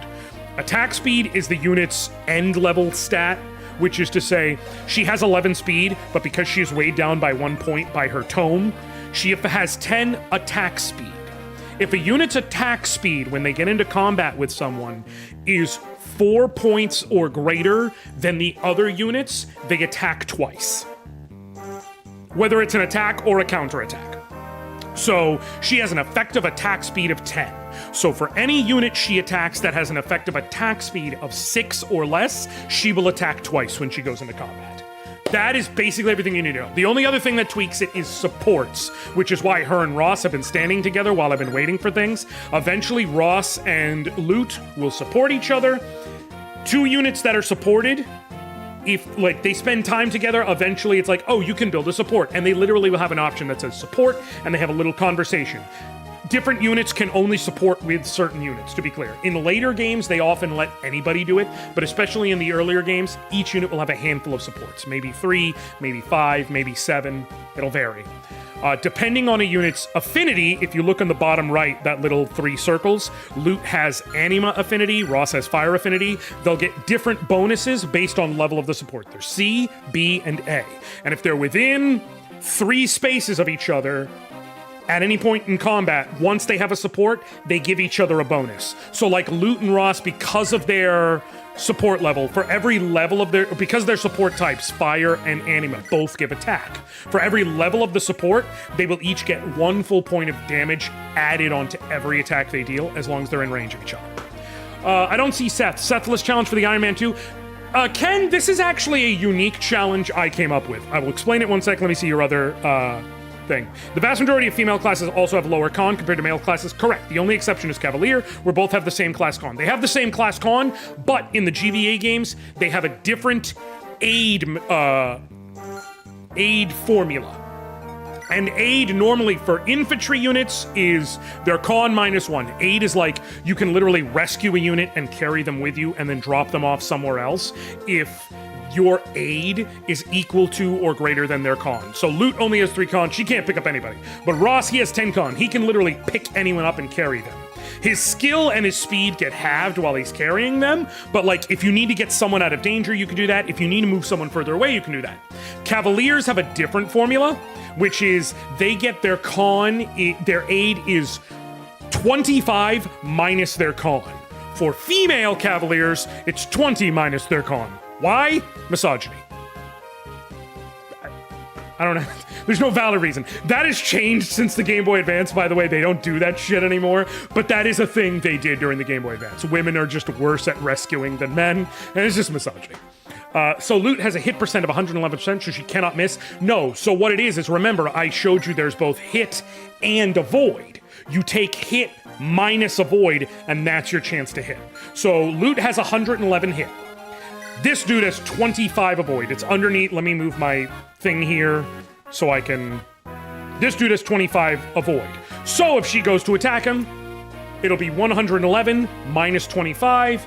That is 106. That is 86. And I can't get close enough to show you, but that's how it would work. So she would have 86 hit. The one other thing to note is that, at least in the Game Boy, like in multiple of the games, but definitely for sure in the Game Boy Advance games, your hit rate that it shows you is lying to you. Slightly.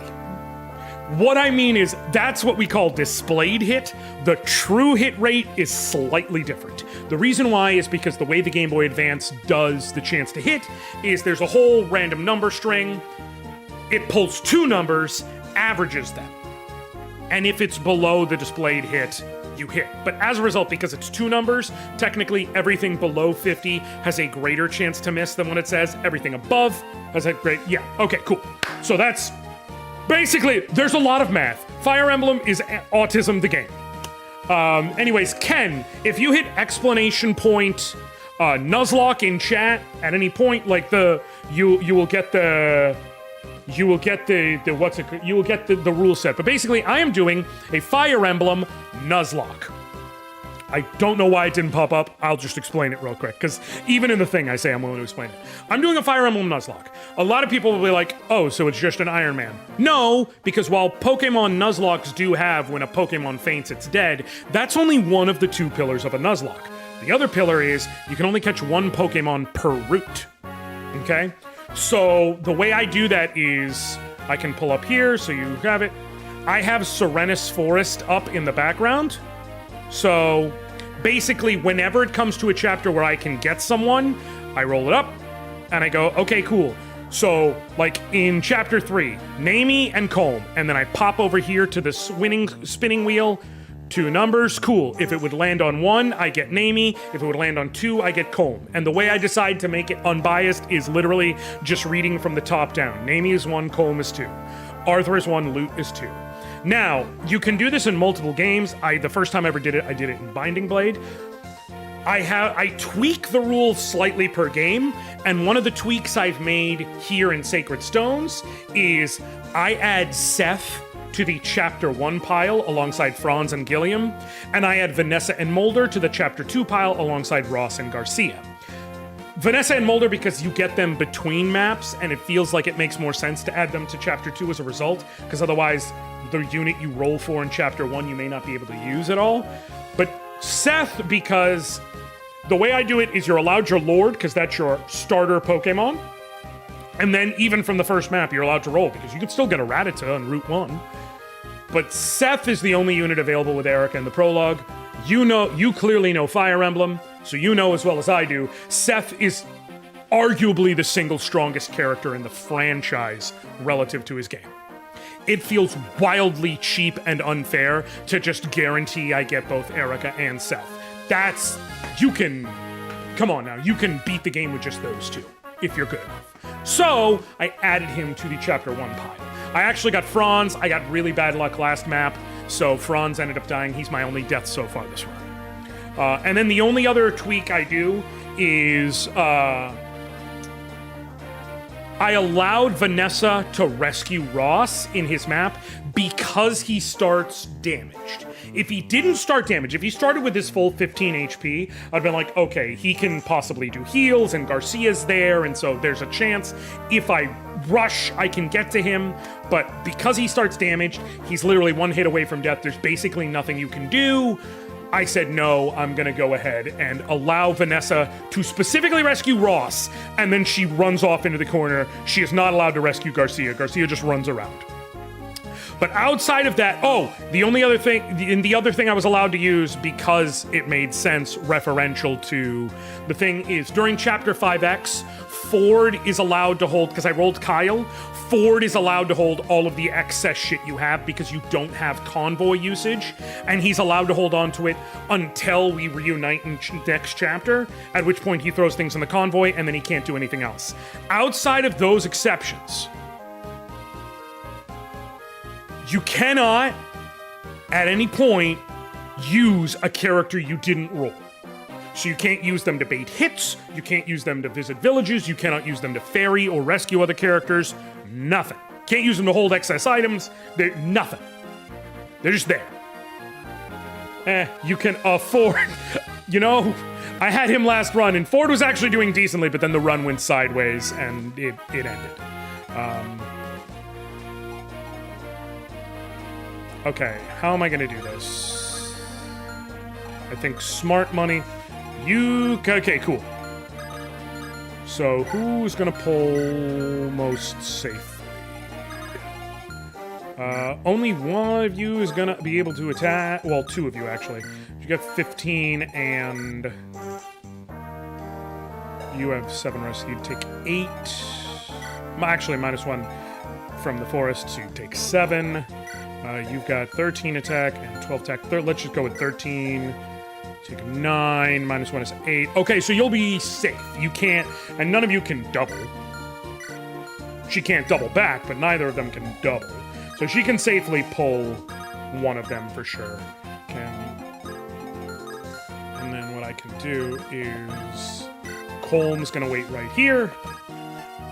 So he can wait, you have open spot. Okay, cool. Colm's gonna wait right here so he can steal that energy ring, and Eirika's gonna run up. Cool. Run up, get done up. FE8's actually my favorite FE. It's a good choice. It's also the one that gave me the biggest headache in terms of writing, including lore and world building. I know Fates is worse, but I'm not going to subject myself to that torture. Here's my thing. My hottest take is I don't think there's a bad Fire Emblem game. And trust me when I tell you I've played all of them, I mean all of them. Every version. I played fucking Shadow Dragon on the Famicom. I have the official translation on Switch. I played it back in the day using a fan translation. Like,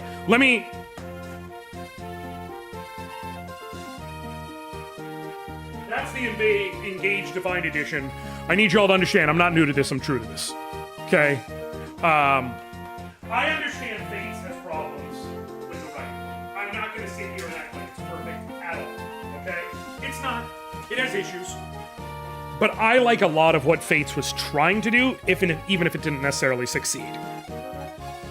Honestly, I think fan translations tend to be better than official translations. It depends. It can definitely be a thing. That's for damn sure. For damn sure. Doesn't have the best chance to hit. rather annoyingly. Okay. Colm's gonna, no matter what, Colm's gonna, wait, you're not gonna get attacked there, are you? Cool, cool. No matter what, Colm's gonna steal the energy. That's happening. Now, I can...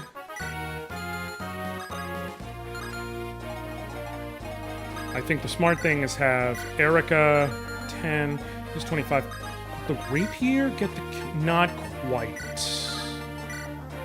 Rapier almost gets the kill. She's a point short. So I think what I do is Rapier or Iron Sword set up the kill. Hope Luke can get the kill successfully this time. Are you shitting me?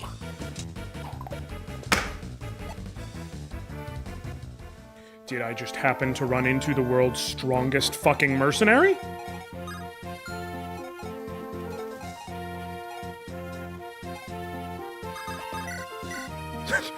Are you kidding me?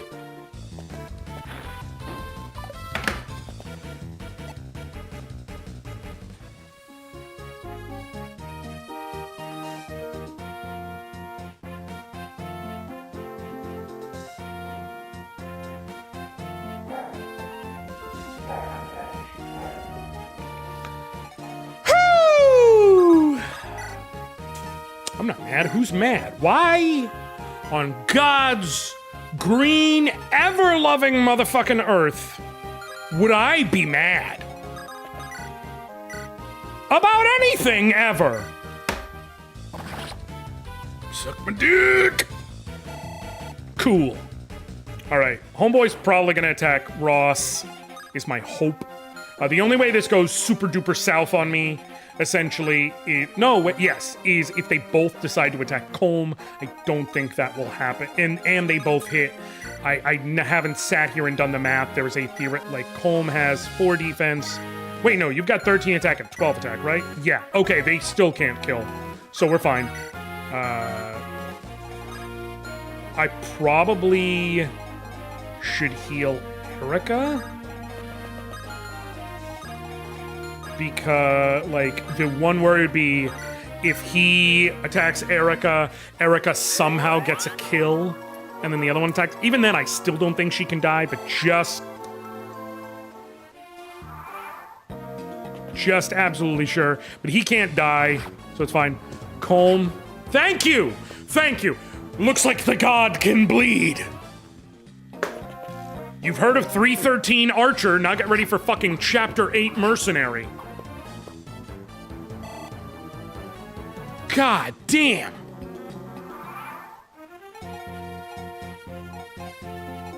Shit, I don't have a safe way to heal him while addressing this dude.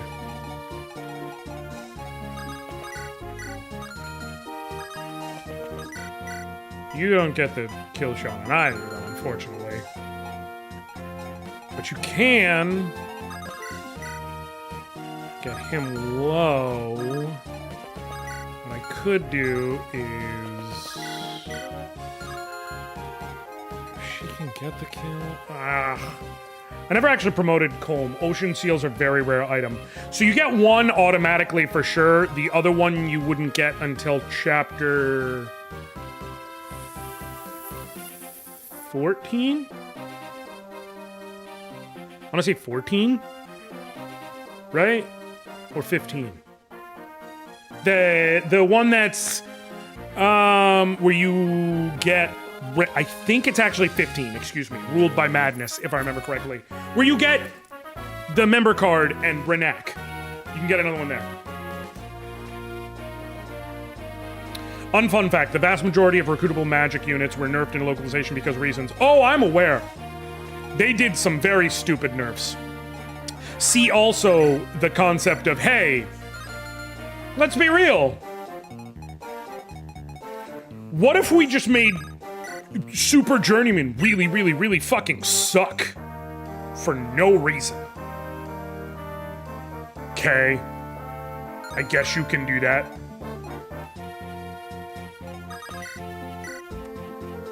Like, Super Journeyman had barely any reason to get used in the Japanese version. It genuinely has zero reason to get used in the Western release. It is literally a straight up and down the board inferior Berserker. It was mostly inferior in Japanese, but at the very least it was close, and it was like, oh, it's got better resistance cap. There's some shit. It has no reason to get used over Berserker here in the West, which is so funny to me. Like, they just straight up decided, nah, fuck that and fuck you. Okay. Go with the hatchet. If you hit, this makes life easy. Okay, cool. This one is not a god. He can bleed.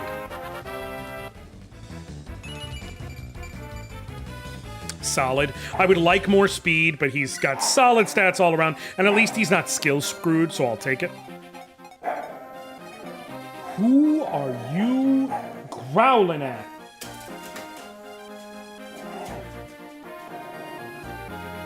Get it together, bro.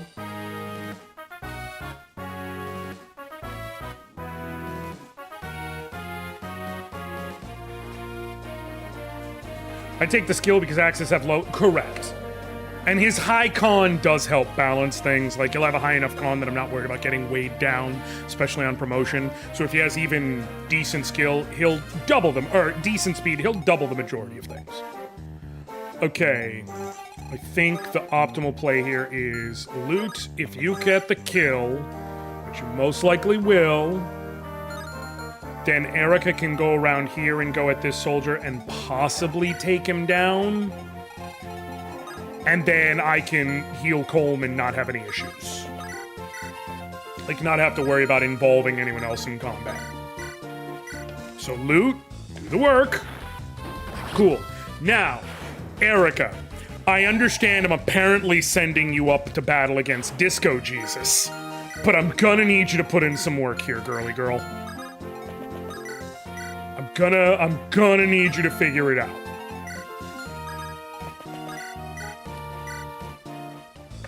At least in this run you have a healer. Correct!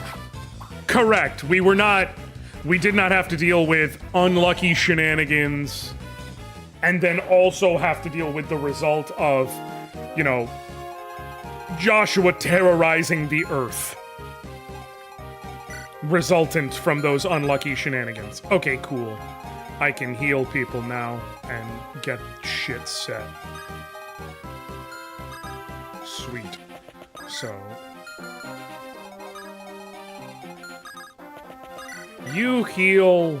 I think heal Colm so I can immediately pull that archer. I remember doing an FE8 solo run using Vander from Engage. I hated life. He's an axe lock paladin with -1 base con, so the only axes that didn't weigh him down were the iron axe and the hatchet.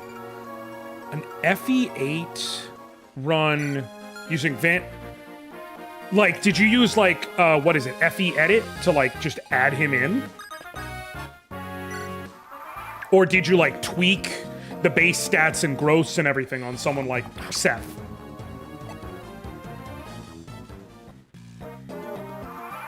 FE builder to swap Eirika with Vander. Honestly neat. Honestly very neat in my opinion. Okay, can you double with the steel sword? No. 899. Okay, so the advantage, however, is can you get the... you're gonna get the kill. So I can send you up. I'm going to actually staff, heal, boom. Do that.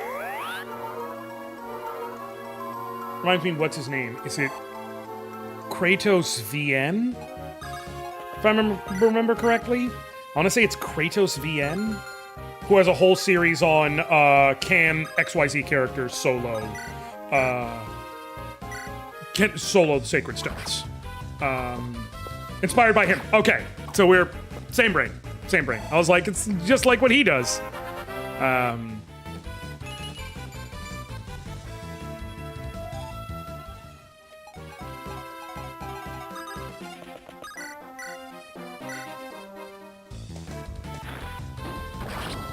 Cool. Loot gets the kill. Ross is going to pull those two soldiers for sure. Can you get some speed? I do love you getting magic stuff. Can you get some speed? Because to glass cannon the way I need, you are going to need to double. Okay, sweet. Support. Hey, you! I hope that maniac isn't talking to me. I'll pretend I can't hear him. La la la. You! Over there! Mage woman! Are you talking to me? Firstly, my name isn't Mage Woman, nor is it you. Why don't you lower your voice and act a little more civilized? Who are you? I'm son of the warrior Garcia Ross! Oh, you're son of the warrior Garcia Ross. That's an unusual name. I'm Lute, genius mage extraordinaire. You've probably heard of me. So, sir, son of the warrior Garcia Ross, how may I be of service to you? My name is Ross! You're kind of weird. Hey, you can use magic, right? Yes, although to be more accurate, I don't just use magic. I'm a master of all magic. Please don't make that mistake again. Wow, that's really great! Yes, maybe for you. For me, I'm just that good. It's normal. Is it hard to remember all those spells? No. Well, I think for the average person, it probably is a difficult task. But for me, it is as simple as using a hint of fragrance when baking a cake. I have no idea what you mean. Wait a second! Does that mean even I can learn magic? No. Hey! At least pretend to ponder the question for a little bit before you answer. Okay, bye. Hey! Hey, wait a minute! Everyone loves our favorite autistic mage. Alright, I actually took a crack at making my own translation of this support. What I found is that Ross is a country hick, so that bled into his speech in JP. Also, Luke isn't as insufferably condescending in JP. Yeah, I'm gonna be real, like I said, my read of Lute is that she's just ridiculously fucking autistic. Like, just straight up an autistic queen.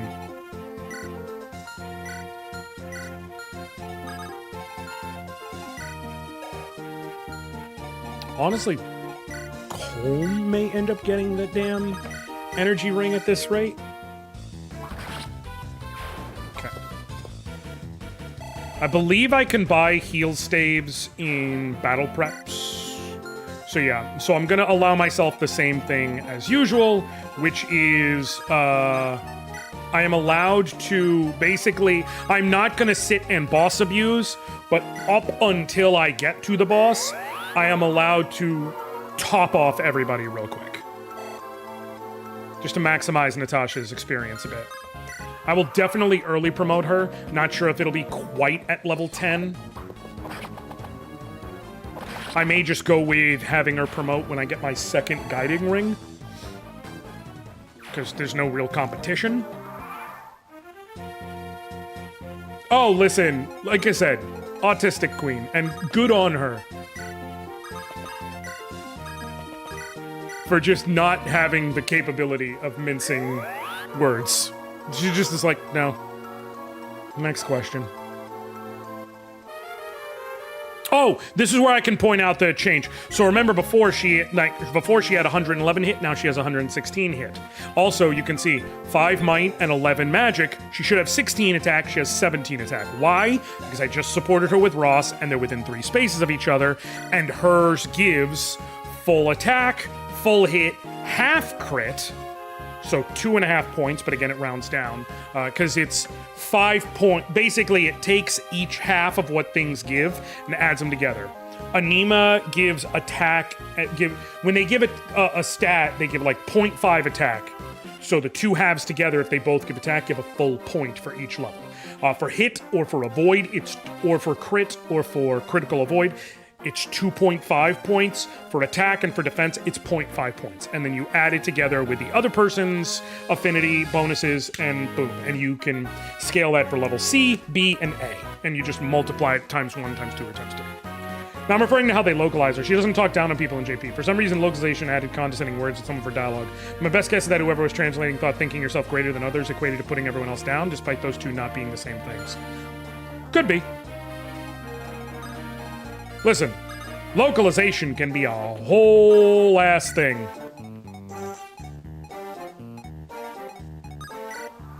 Sometimes you get really cool, unique tweaks on things.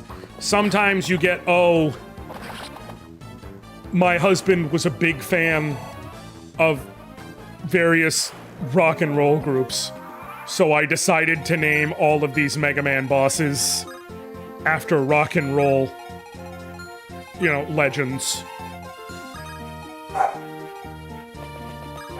You know, sometimes it's a little bit of each. I will kick you out of here. You don't pay the bills in his house. You don't pay rent. You better watch your fucking tone right now. I can do it too. What? Come here. You want attention? Be nice. Be nice. Here, you can hang out with me. They just released a new trailer of FE423. Kev, the start of the stream, I was streaming the Nintendo Direct, and we were going over everything before I got back to this. So I am so exceedingly hyped. And yes, I will be streaming that game the day it drops, so long as it comes in time, obviously. But I will be streaming that game the day it drops.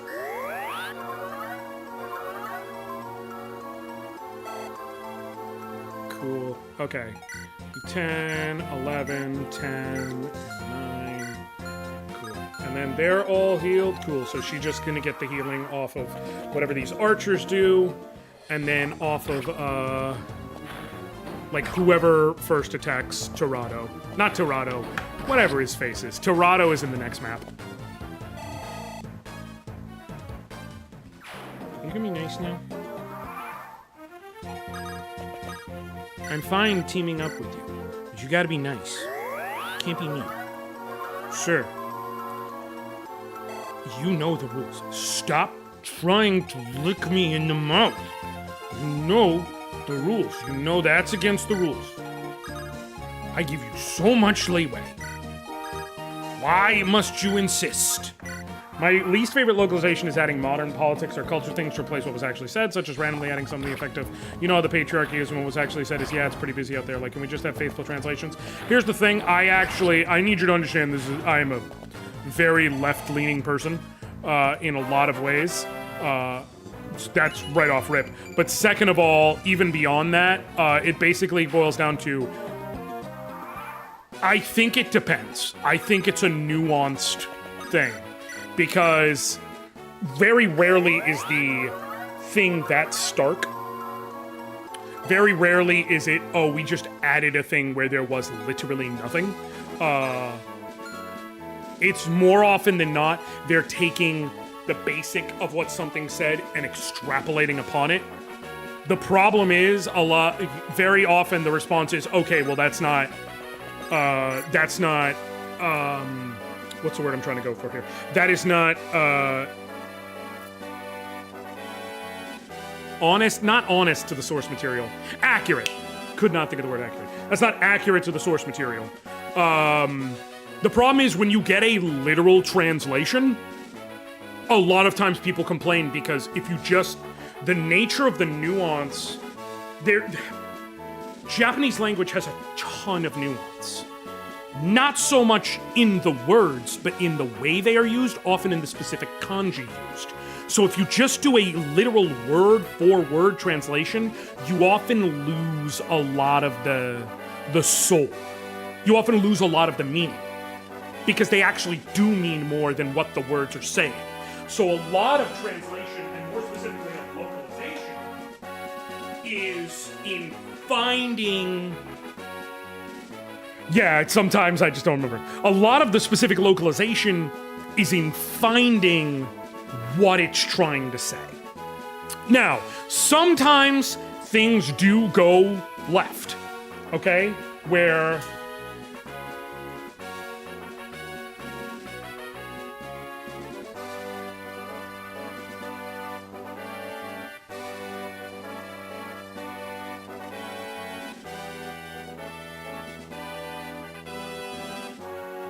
Hold on 1 second.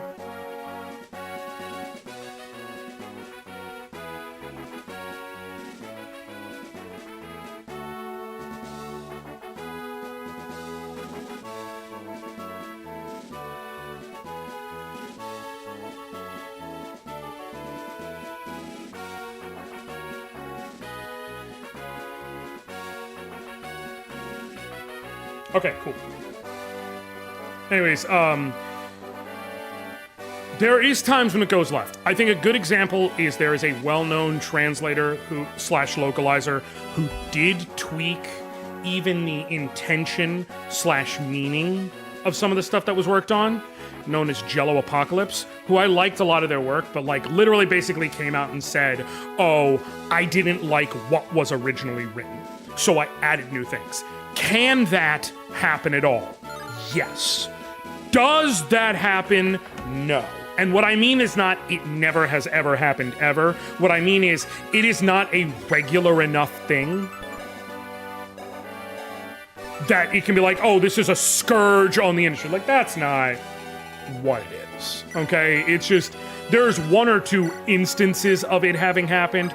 By and large, localizers are really just trying to give you, this is what it means to say. Sometimes they do add spice. By the way, you've not felt pain until you've critted by an 11% displayed hit and 1% crit and lost a unit. Oh, again, I ain't new to this. I'm true to this. I've been there. I've done that. I've gotten the fucking t-shirt, dog. Sometimes they add spice, but oftentimes it's more just to make it feel currently culturally relevant. A good example of that is the, what is it? Skate Infinity, I think it's called? Where they added the whole thing where the dude rolls up and he's like, what's up, bitches, bros, and non-binary hoes? Like, yeah, that line was not in Japanese, but the point is it was supposed to feel like what a big bombastic person might say. And it's more about the feel of the line, even if the line isn't. There's a time where it still hits the energy of the character, even if the words are different. You get what I'm saying? So there's layers and there's nuance. It's ultimately the point. That's the whole long roundabout point of what I'm saying. I think what I do is I have loot, because he can't double her back or anything. And he certainly can't kill her. So I think I have loot attack, start the process, and pull everyone in closer. Although I'll move up Ross first to maximize her chance of hitting in the first place, and also to increase her damage. Loot attacks, hopefully, and she can't crit, which is actually good here. I didn't want her to get the kill necessarily. Homeboy's gonna swing back. And then she will hopefully hit him. And honestly, hopefully she'll get hit so I can squeeze in one extra heal. Guaranteed to squeeze in one extra heal. Very nice. All right. I'm out of happy juice. I gotta get cooked with my water. My happy bean juice is empty.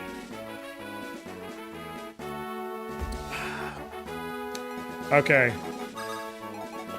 Like I said, when I say I played all of them, I mean I played all of them.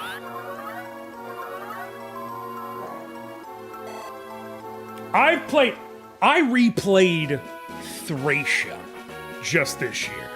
Okay? Earlier this year. And I gotta be real, I love a lot of what Thracia was trying to do. But man, Thracia was a fucking game, man. Okay, I think if we go iron, you've got a very good chance. I think what we do is we fire, squeeze out just a tick extra experience for her, and then Iron Axe, finish him off. If he gains a point of HP, I will delay capture by one more turn to squeeze in one extra heal with Natasha, and then we move on. But yeah, regarding the story, it falls apart pretty quickly. Considering where we are, there was a huge problem in how Chapter 5X engine. Okay, speed and defense. Glad to see the ABD from the gate isn't doing anything. Oh, yeah, I'm okay with it. I'm very okay with it. Yeah, so I will wait. I will get one extra heal in. That'll put Natasha level 5. Very nice. Like I said, I'm not going to boss abuse where I literally just, like, with a boss, like, set someone in the boss's way and let them wait the boss to waste 20 weapon uses or whatever the fuck. Ooh, good going. Worth. But I am gonna, like, get as much out of it as I can. Cool. It was a huge problem how Chapter 5... Listen, here's the thing, and I say this with love, as someone for whom Fire Emblem is a bit of a hyperfixation. Fire Emblem stories, in general, are...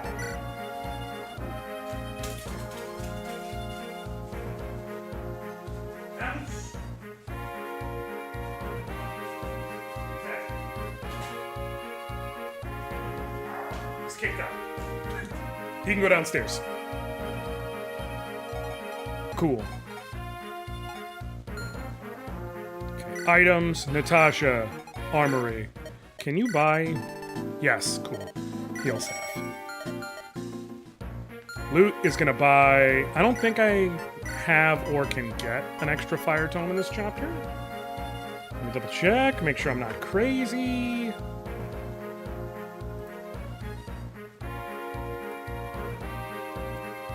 It's not like it's in the chest or anything. Angelic Robe, which is definitely going to get Silver Sword, Elysian Whip, Door Key, and get the lockpick from the Reinforcement Thief if possible. But okay, cool. So yeah, I'm going to buy her a spare Fire Tome. But yeah, Ephraim should have been captured inside the fort. Orshin should have killed off Ford when the latter was surveying the area. If Ford didn't warn Ephraim and Kyle, they wouldn't have realized that they were surrounded. I think the point is, though, that, like, there wasn't really a way... Like, basically, they're just going with suspend your disbelief. Like, Orson couldn't have done it without revealing himself, kind of thing. Is that the best storytelling? Not really. But it gets the job done, you know what I mean?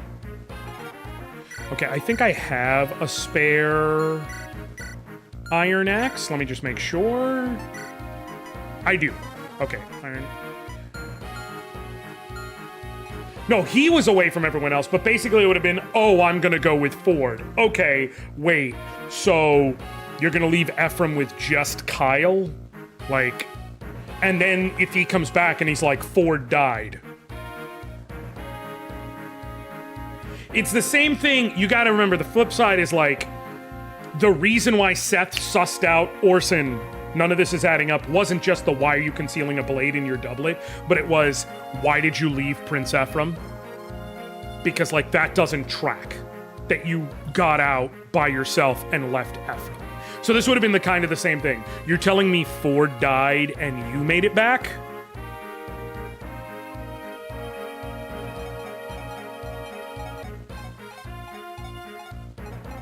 Well, right. Well, that's the point, though, is what I'm saying. Is that he, like, him being absent visually doesn't necessarily mean he was absent.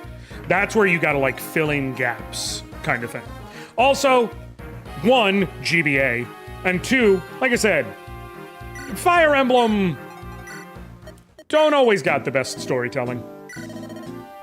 Yes, I will sit... No, it's fine. I doubt she's gonna need a second Iron Sword yet. I don't want to spend the premium that comes with... that. Okay, cool. So,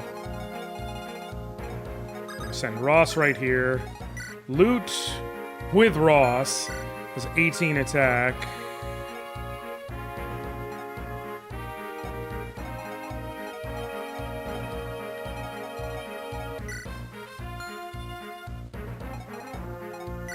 They have 1 res and 2. You okay? Neither of you will survive. Is the point? Cool.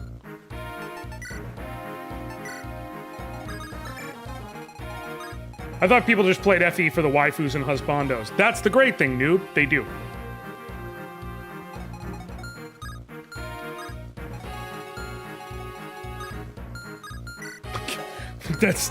They do. Fun fact. Actually, what makes the most sense if I put you here... Oh, fuck.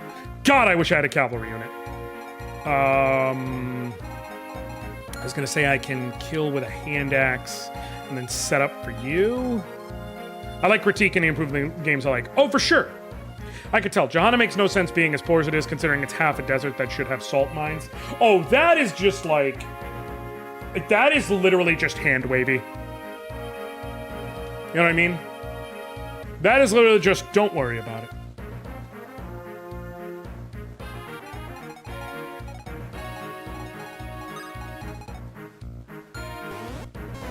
Okay, save. So, remember, the way this map goes, I'm not rolling for any characters because we already know Ephraim and Kyle are joining from over here. They're going to join over here.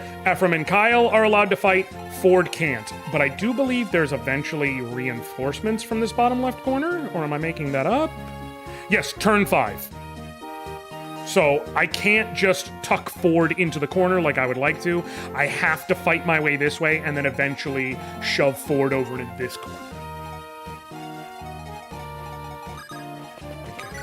Loot's gonna delete whoever she attacks. Ross will mostly do the same. The idea was if he can... Wait! So what I can do is... Ross can hand axe. Okay. Loot can go here and delete this one. Dude will move, might not, doesn't matter. Can't get the kill. Okay, we're good. Also, I highly doubt these countries have had no border change for 800 years other than Frelia's assumed annexation of territory to Carcina. Okay, well that, to be fair, that is kind of a recurrent issue in fantasy shit. Where it's like, oh, these kingdoms have had peace and have had no changes in their borders and shit like that for the last 1,000 years. It's like, dog, I know how humans work. That is not the case. It's okay. That is not the case. You know it, I know it, everybody fucking knows it. Okay, without it, she'll have 17 attack.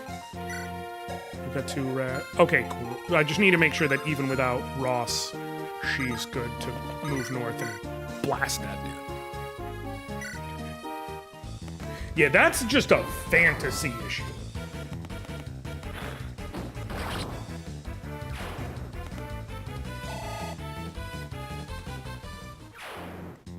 Like, I agree with your core conceit. I need to be very clear. I'm just saying, that one, like... You gotta get mad at a number of authors. Okay.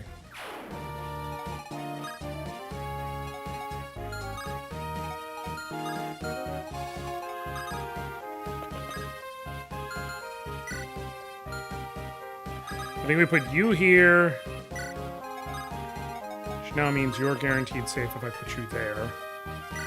And then have Eirika move up right there. And then they do however they're gonna move. Cool, I'm fine with it. And now Ephraim's group appears in the bottom left. Sweet. Alright. Yeah. Okay, I'm near guaranteed. Or I go with you. Can't quite get it, even if she moves up, unfortunately. So I don't have a good, clean, like, free kill or anything. So I was trying to see if I could do a nice setup kill. What about with the steel sword? Not quite enough to kill.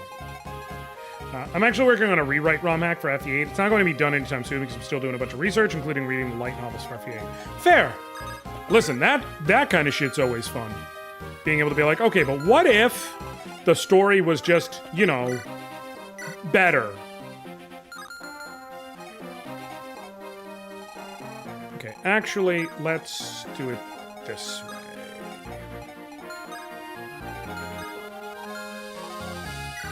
Ford, you're certainly not standing there. Okay. One of you's gonna steel lance it, one of you's gonna javelin it. Who's got the javelin? Okay, cool. So Ford, you're gonna move right here.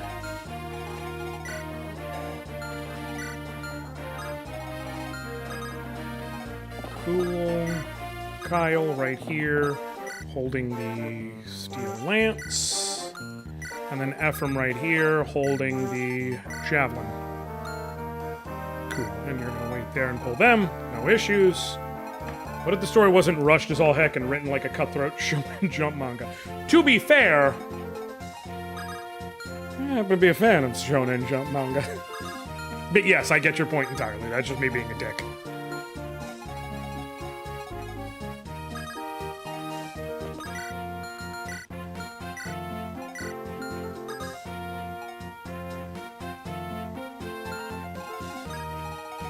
Okay, I'm gonna have you go right here. I think. You can deal 6, you can deal 20 pretty reliably. Okay, that should set up the kill pretty nicely, so let me do this. Iron Sword, you set up the kill pretty nicely. Hell yeah. I actually am a little bugged about not getting hit, because like I want to be able to heal. But Iron Sword, get the kill.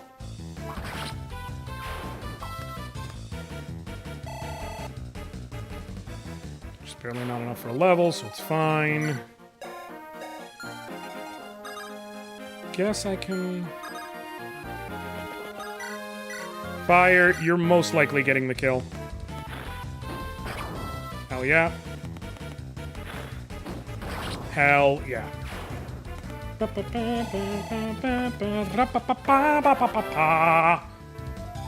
Cool. Well, she certainly doesn't want for magic, I'll say that much.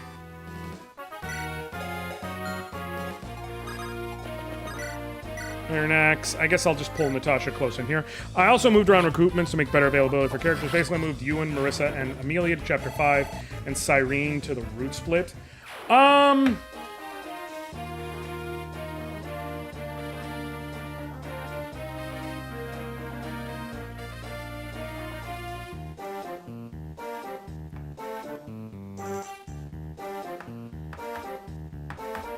Here's my thing. I get that. I feel like Amelia at Chapter 9 was still fine, because that's when Tower of Volney opens up. And realistically, outside of Ross, if you're using a trainee, you're willing to do at least 1 or 2 Volney runs to catch him up. But I get the idea of saying if you get them in early enough, you can at least theoretically ignore the tower, but... it's going to be some work to do that. It's still going to be enough favoritism where it feels like it might be a bit much. Justification. Marissa and Ewan were with Soleil, who does show up in Chapter 5. That part's true. And we see Amelia in Seraphu drop a torch. Fair.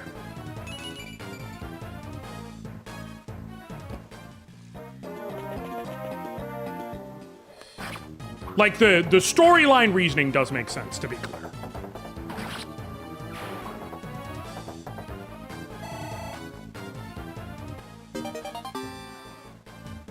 Tethys was also in Chapter 5 for some reason. Just because they do that shit sometimes. Just for the love of the game. It's not really a good reason, it's just a reason.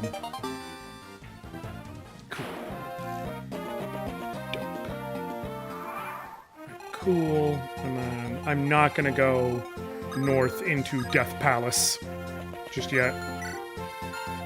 Chapter level 11, level 11, level 11, level 11.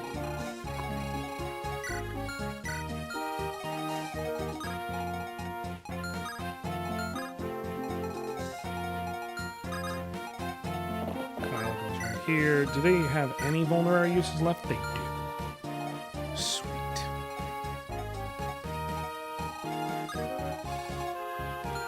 Kyle goes right here. Wait, no. Ephraim goes right here. Yes, Ephraim goes right here. Now holding Steel Lance. Kyle goes right here. Trade. For the... and put your Steel Sword on top. Trade for the Elixir. Item. Use that last vault. I'm overthinking it. I'm overdoing it, definitely. But definitely also overthinking it. Cool. Okay, who do I want to get the kill over here? Loot goes, can she get the... yes.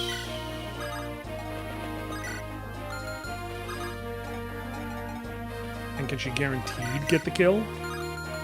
Near.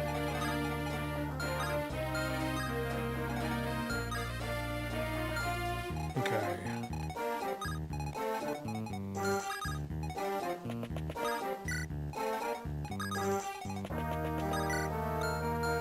Oh no, I have to go there. Okay, cool. So what I have to do is Natasha. You go here. Natasha, go heal him.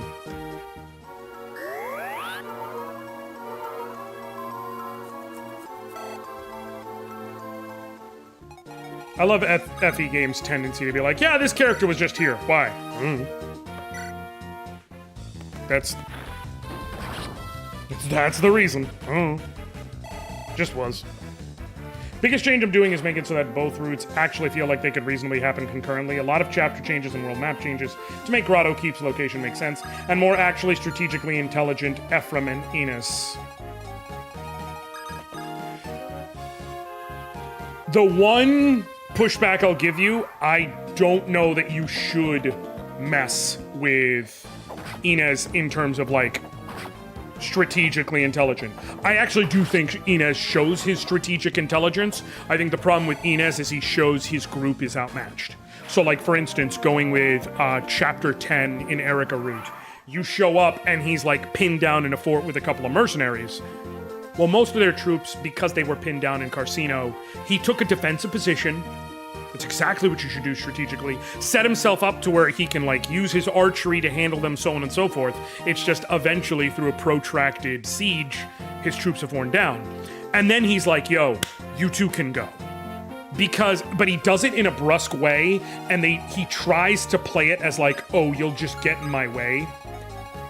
But everybody knows the reality is he's just being, for lack of a better way of putting it, heroic.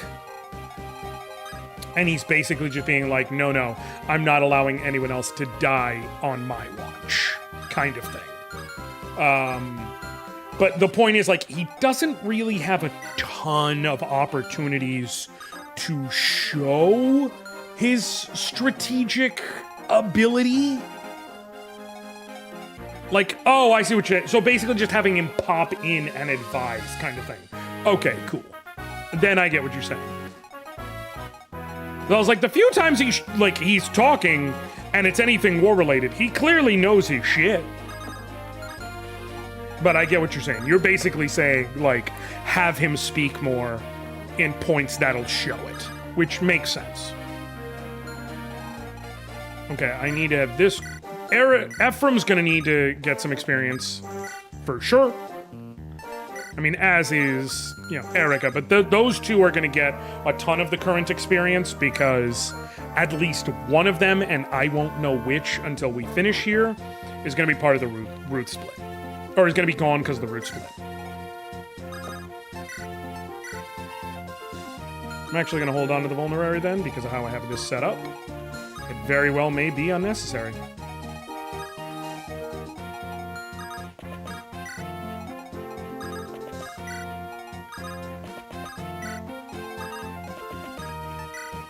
As for Ephraim, the game tells us he's a tactical genius when all he does is guerrilla tactics at best and his full frontal assault is the most common strategy. I mean, the guerrilla tactics is because that's what he had available to him. That part of it I'm not going to justify. The constant full frontal assaults, yeah. But guerrilla tactics is basically like he had a small group of forces, so it's like, okay, I need to work on Harrier assault. Like, that's just the only way I can consistently keep me and my troops safe. That was just basically, making lemonade out of lemons.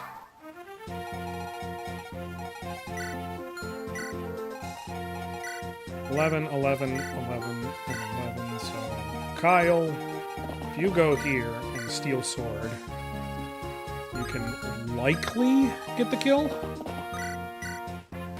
And if you don't, Ephraim can mop up. Okay, boom.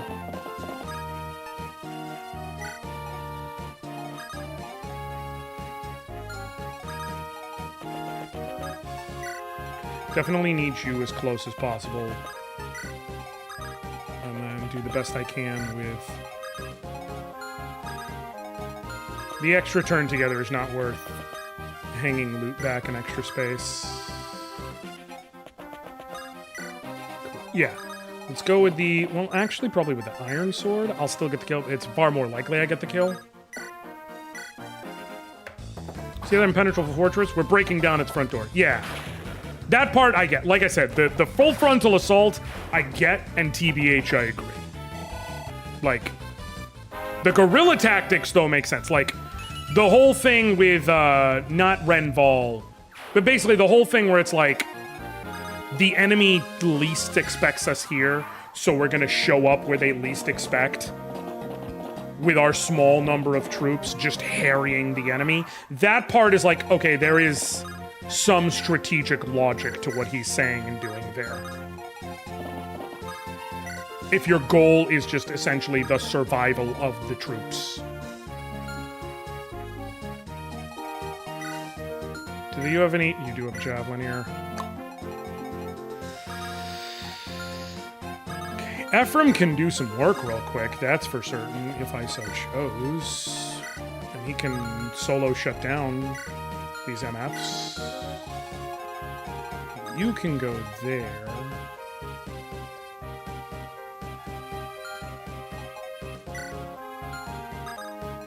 What are you looking at for return damage? Not a lot. Okay, I think... Here's what we do. I think Kyle goes here, holds the steel lance.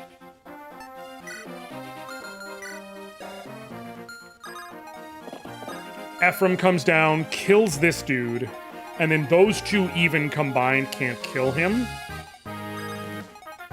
And right now, even without his... Yeah, he'll have 100 hit with Kyle in range. Kills this dude. Those two combined can't kill him, but I can heal Kyle so that he's in good shape, and I can block the way from them attacking any further back. So that's the play. So Kyle comes here.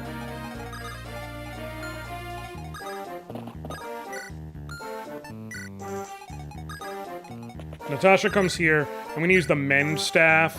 No, I'm going to use the heal staff.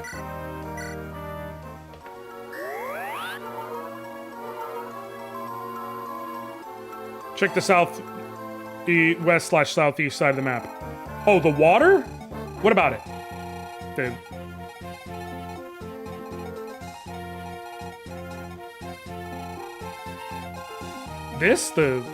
water and the bridge and everything? No one gave it. Vanessa's Princess Eirika. Oh, yes. Well, the one thing I'll say there is, like, I get the idea being that, like, it would take time for Vanessa to ferry everybody one by one, and Eirika's not going to leave anyone. And the idea is by the time you ferried them all out, the forces would bear down on you. And essentially there's the strategic imbalance of, as you're getting people to safety, the people who are remaining are now less safe because there's fewer people to fight the encroaching forces, and you're stuck here.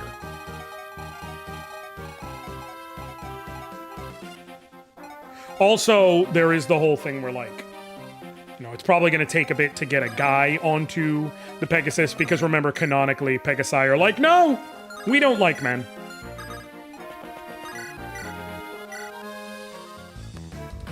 I get your point, but that's one of the... That right there, you gotta just kind of put in the same logical bucket as, like, when a character dies in Final Fantasy, why doesn't a Phoenix Down save them? Like, that's just one of those where it's like, well... We just gotta hand wave it for the story and call it a day.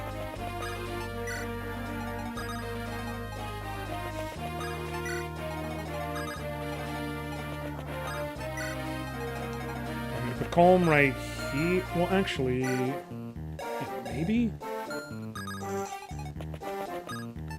Let me... Off to work I go. Thank you for streaming, Anor. Appreciate you, noob. Let me check real quick on the support bonuses. The actual, like, bonuses per stack, because I forget what they are. Light gives half attack, half defense, half accuracy, and half critical. Ice gives half defense, half accuracy, half avoid, and critical fade.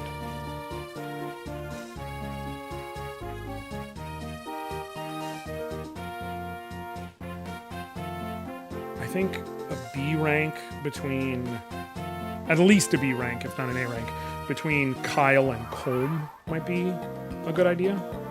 My ROM hack, I just have it make more sense by closing the gate behind them. Again, fair. Like, I get it. I'm not sitting here like, oh, you're crazy for having an issue. I'm just saying, like, that's kind of where they're going with that. It's like, if you stop and think about the step-by-step logistics, it becomes less and less feasible as you go.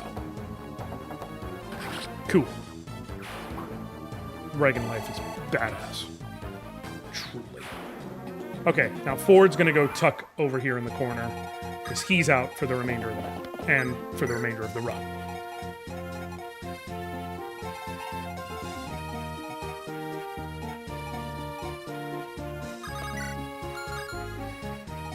Okay.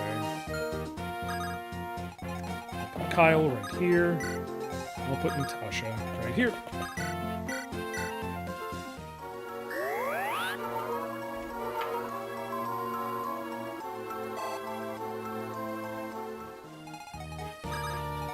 Ephraim goes right here. Eirika come up and talk. I'm definitely going to have Eirika and Ephraim support. At minimum, B support, possibly an A support. I need to decide based on, like... I think what'll make... No, yeah.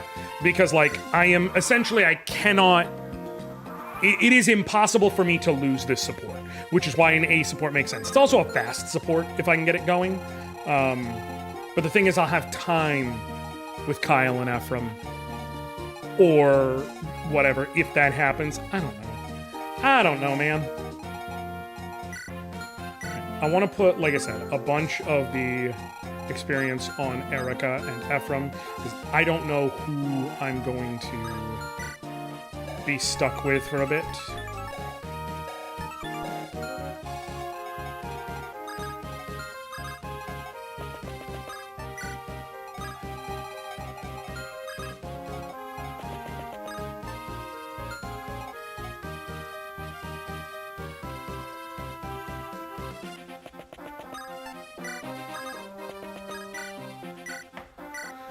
Besides, why would they destroy a stone bridge in their own fort, which would be a tad more drastic and expensive to accomplish compared to already having gates in the fort for defensive purposes? Drama. Like, one thing I've seen about Grotto, they can be some real dramatic bitches.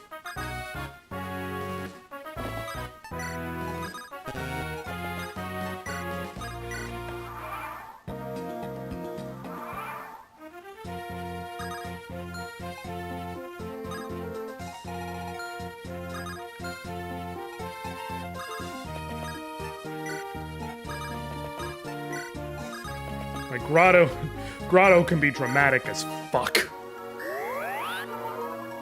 I could have sent her further up, but it's fine. She's holding her iron sword, right? Yeah. Because with a steel sword, she'd be slow enough that she couldn't double, which would be annoying. Cool.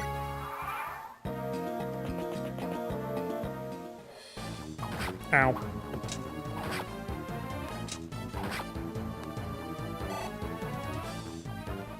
Cool. She can now get the kill. Guaranteed, right? Yes. Cool. And then Natasha can roll up and heal. And then we move as a unit. Suck my unit!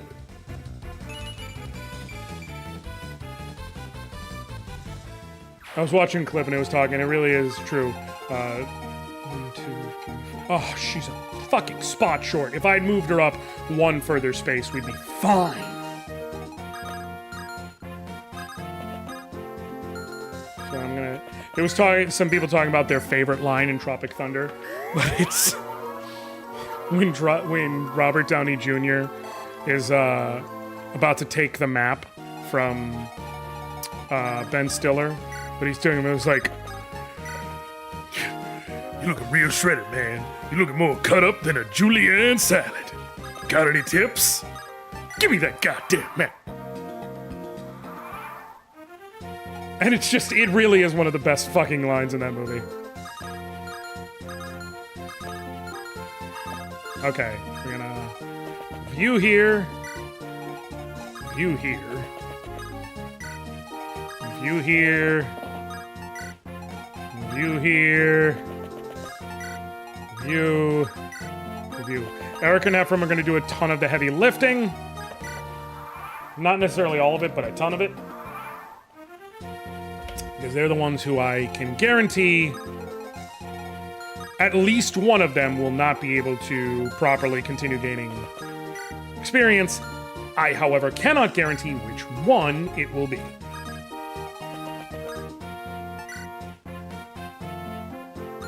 What I will do, however, for sure is definitely store one of those elixirs. And take an iron lance, I think, just in case.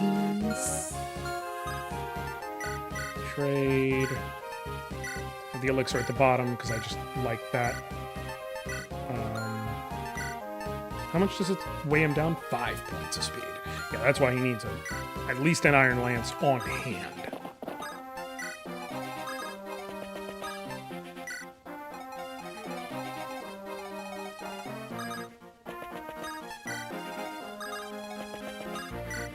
Okay.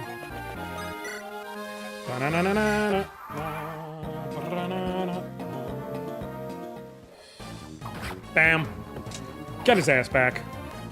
Get his ass back. Cool.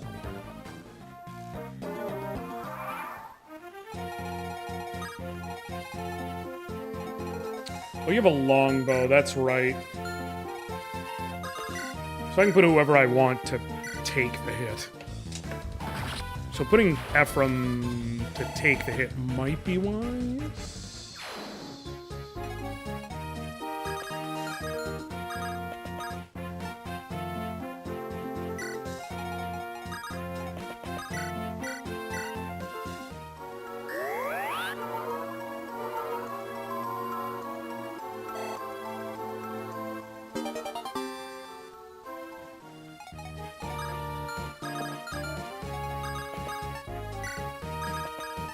Cool.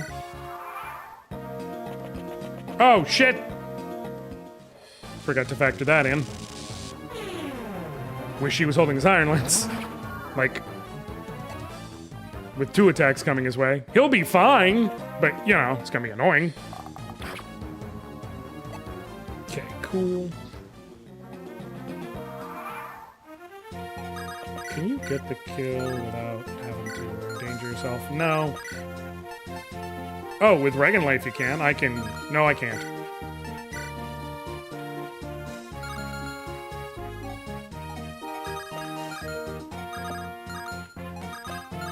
Cool, so what we're gonna do is definitely... Natasha goes here, heals you. Ephraim steps up, kills the shaman. Eirika steps up, kills the archer.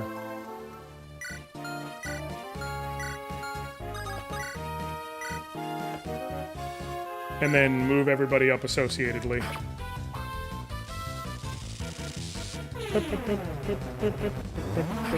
Oh, I should have moved up Kyle.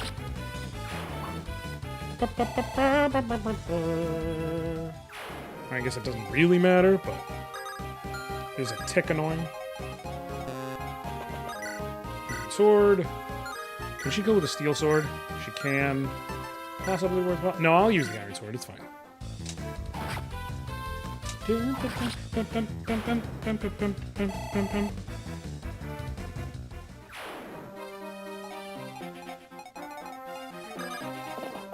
At least we can all agree who the best character in this game is. No.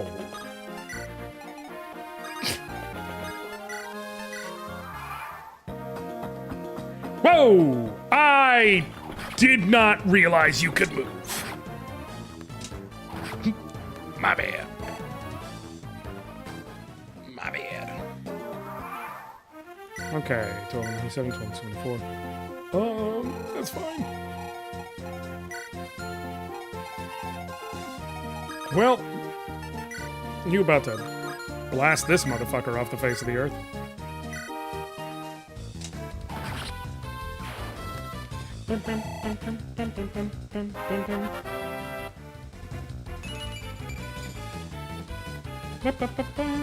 Her level, it took until level 13 for her level to exceed her strength. She has been, this is an angry fucking Eirika.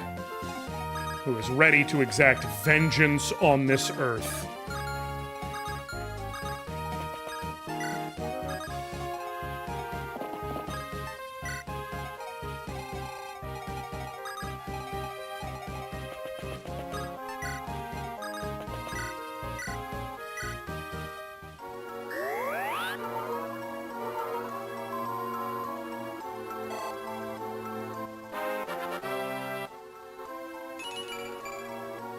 Okay, getting some skill is nice, getting some res is nice. Getting some HP would have been fucking nice, but you know, what do I know?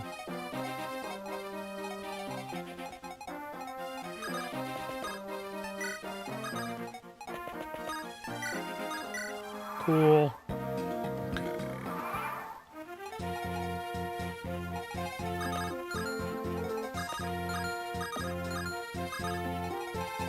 Wait, does Colm have his damn lockpick? No! Son of a bitch. It's fine.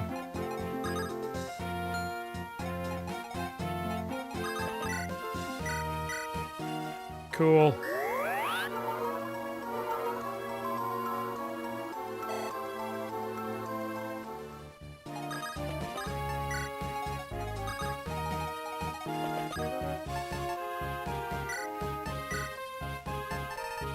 Forgot to give it back to him.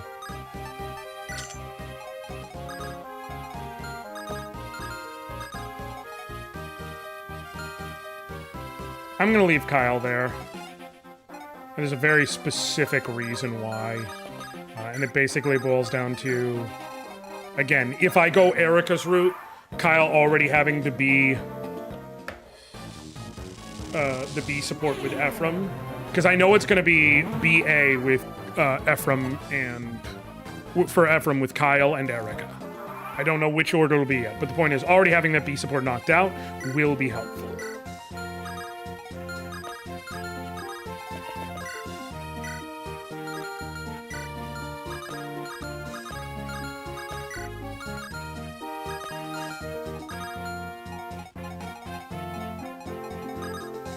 Ephraim, go ahead and get the kill.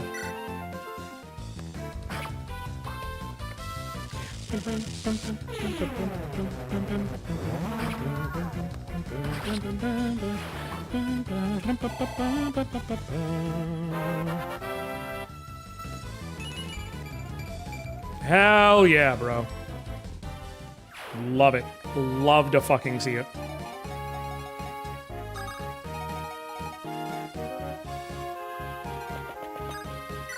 Chest, got an Elysian Whip. That's cash. That's straight cash, homie. To quote the great Randy Moss.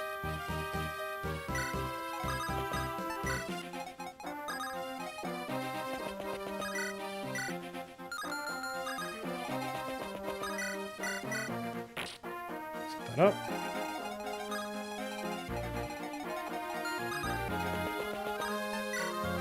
She's gonna get attacked. It's okay. I wanted to pull this longbow archer, regardless. I knew it was a longbow archer. I wanted to pull him regardless in a position to where he could be counterattacked. By counterattack, I mean that I could attack him next turn. 37.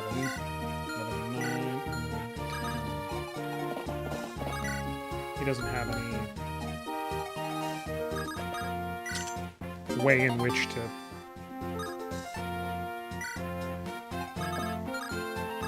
push the pace, so to speak. I'll let Loot get this kill. Well, I could let Ephraim. Yeah, it's fine.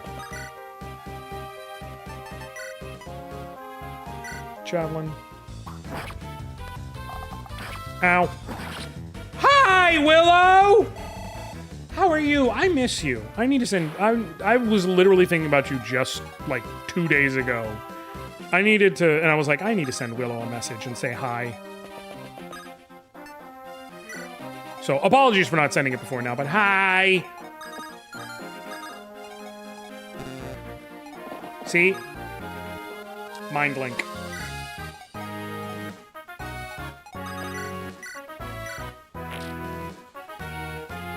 how are you doing? For real. Like, I hope you're doing good. I'm just, I'm here doing stupid challenge runs on the internet because I don't have a good reason. I just am. Covering for surgery. Oh. Oof. Literally just the most fun thing that has ever happened to anyone ever. To say the least. Actually, I'm going to go with the Iron Lance usage. Okay. Now, once I roll in here, reinforcements will come. So, I am going to want to... That's worth it. Got my breath. Oh, okay. Got them. Was it causing pain?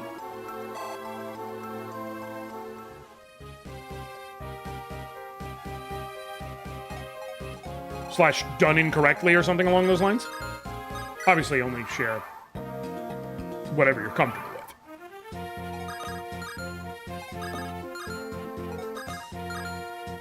And they were just in a different place with my body, and they were interrupting my kung fu. Okay, that can't interrupt the kung fu now.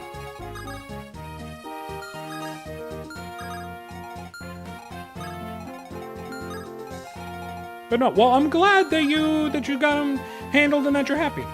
That's obviously the main key takeaway, no matter what. And the most important thing, for sure. No questions asked. Turning on mobile for now. All right, Fade. Cool. Eirika's gonna go right here. We can get the C support. I did that one already in the last run, so I'm not revoicing it. Cool. I will, however...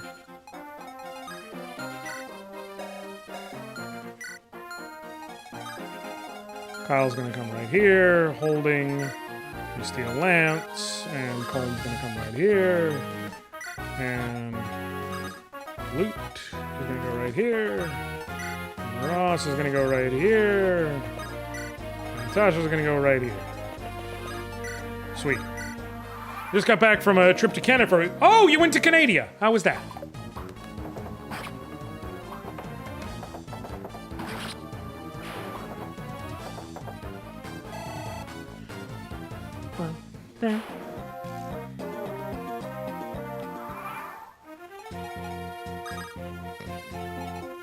Okay.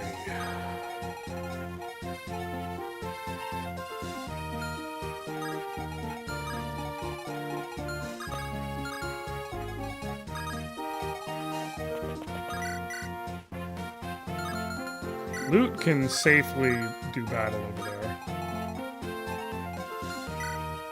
Loot's gonna pull this one.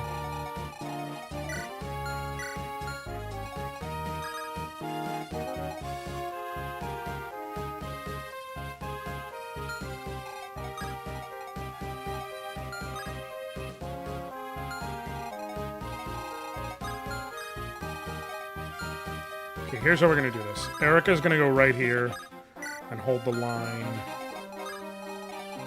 Actually, hold on. She has 6 defense. And they're all... No, she has 6 defense, 5 res. Let's assume all the hits land. You've got 18 attack, would be fundamentally 19, so you would do 13. You've got 14 attack, minus 5, would be 9. 13 plus 9 is 22. You've got 8 attack, minus 6 defense is 2. It would be exactly enough to kill her. Unless light and fire, unless they combine to give a point of defense. Light gives defense, fire does not give defense. So that will not... If they gave a point of defense, then she would survive the incoming attacks. But because they don't, if I allow her to stand right here, it's theoretically possible that the shaman, the thief, and the soldier all attack her, which would then cause... And if they all hit, she dies. And they would have pretty decent hit rates. The only way to prevent it would be to position myself in such a way that then Colm is facing some real dodgy situation. Though, actually, We'd only face one attack if I position right.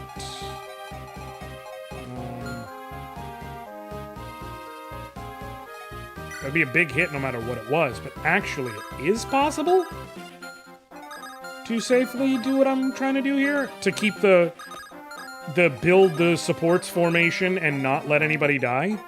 And so, yeah, actually I'll do that. And it will guarantee Eirika fights and gets the kill on that thief. You're gonna go there, you're gonna go here, and you're gonna equip the steel lance. And you're gonna go here and equip the steel lance. And you're gonna go... Because each of them can only attack from the top, Colm can only be attacked by one of them. And he won't kill on the counter by a country-ass mile. So...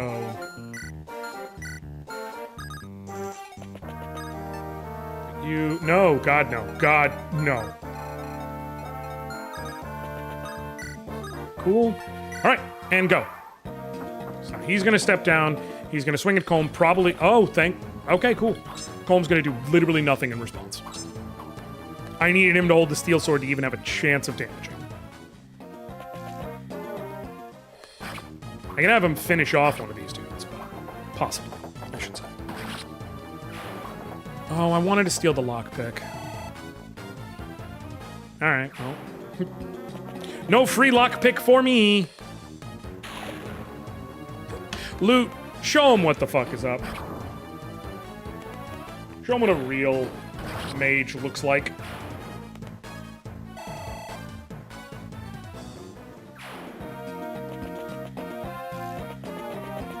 Okay, cool. I'm good with that.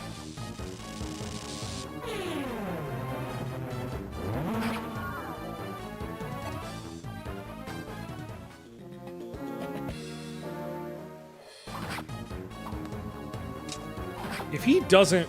Oh, never mind. I was gonna say, if she doesn't double attack, she does double attack. I was like, if she doesn't, this could be perfect. If she does, it's not. It's fine.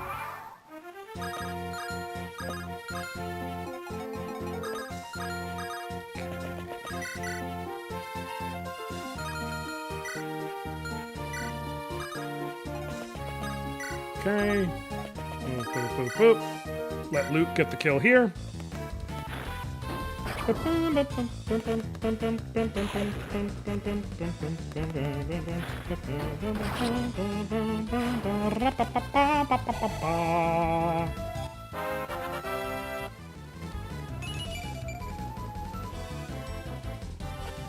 Jesus Christ. She's gonna end up capping magic at the rate we're going. Once again, longbow.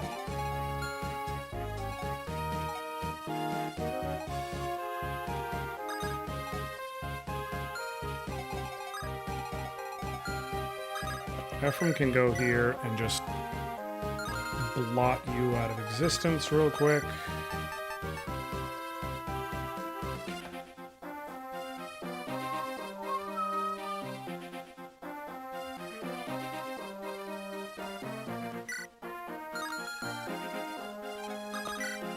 You can deal that? You can.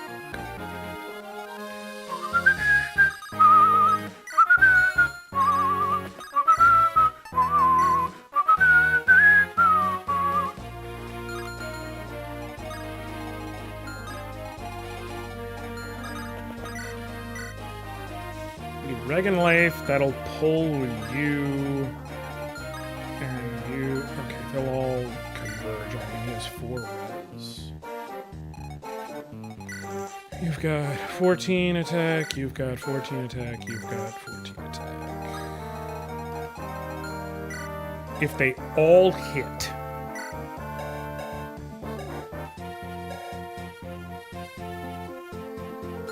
I think because of the 2 types of bonuses, he'll add up to have 1. Here's how we test. Did they deal 9? Yes. So if they all, even if they all hit, he can't die. So even if they all attack him and they all hit, he can't die. So we will Regan Life to kill this dude.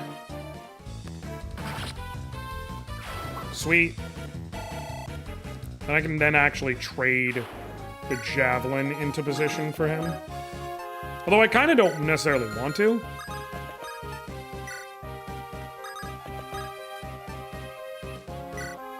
And Natasha goes here, and she heals Kyle. I actually kind of want him to pull them without being the one to get the kills, because I'm going to need... Ephraim's about to do a whole bunch of work in the top right.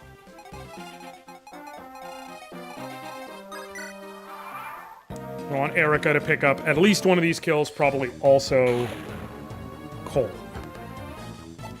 It was very lovely. I passed the Kung Fu test, got invited to tea with an old Kung Fu jewelry shop owner, and separately drank some duck shit tea.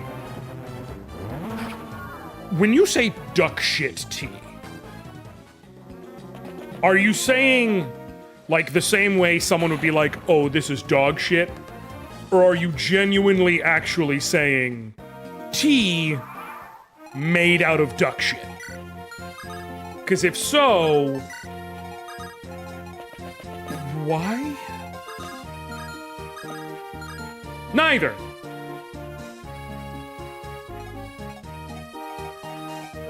It was delicious, like honeysuckle on the fruit. There was an option A and option B, and somehow you got yes. And I'm very confused. Okay, if I have you get a kill.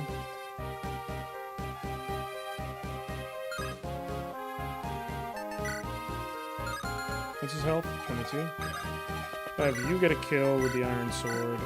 Let me ask you this. Have you ever used Tiger Bomb? Yes. I am familiar.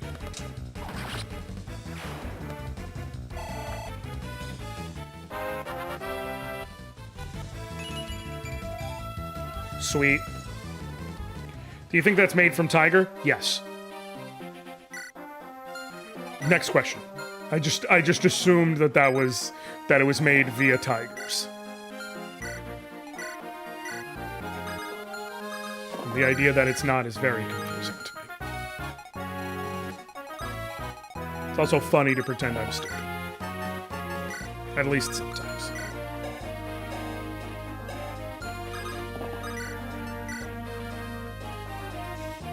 Steel sword, because the sooner I can get up... Duck shit tea is made out of duck shit like Tiger Bomb is made out of tigers. It's a hell of a name, then, I will say. Miss. Beautiful. Okay, cool. So now we move Colm up next to Kyle, and then we can heal Colm. Either, like, someone's gonna get attacked, we don't know who. Okay, all of the lagging stats for him is a fine enough level. Colm, I'm gonna try and sneak in an extra level here.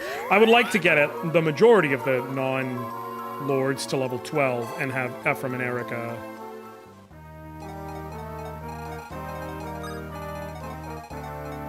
doing, you know, the majority of it, because again, I don't know which one I'm gonna be using. Here's the advantage. The one that I do stick with is going to be over-leveled a tick, but I can just use them a little bit less. That's fine.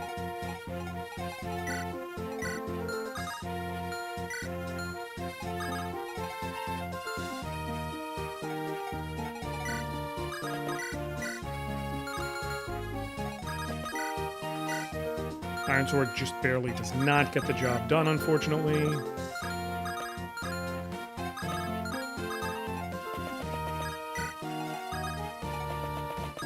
These two next to each other. Natasha, you heal him.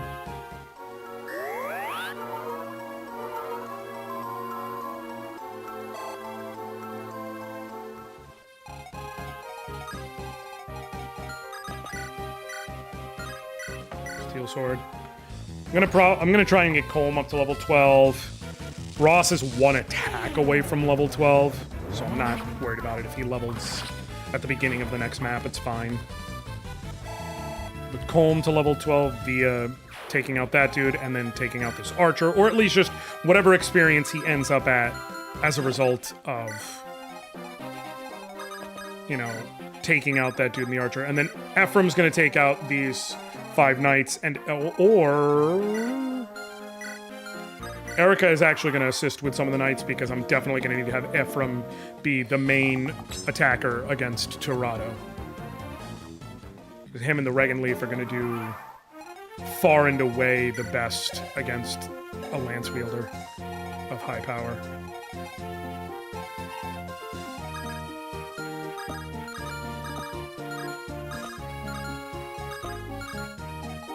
Can you get the kill?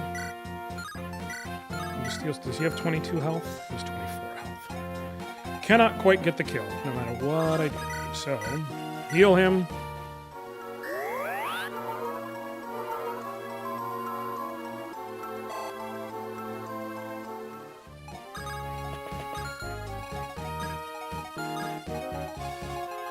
Okay. He's gonna go for the attack here. If I'm correct, none of them have javelins. Steel Lance, Iron Lance, Steel Lance, Steel Lance, and Steel Lance. Cool. That's what I needed to say, actually.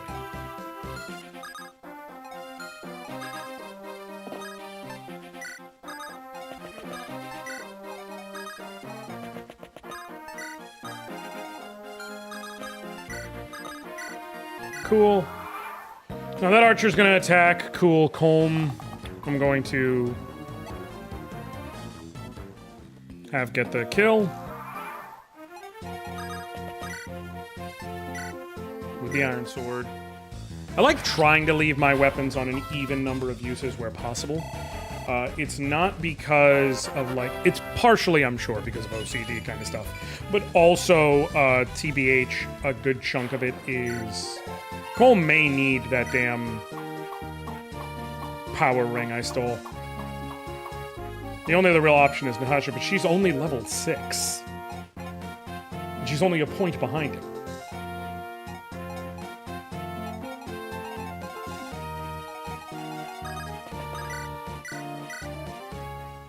Now the thing is, she's definitely not going all the way to level 20. So there is that.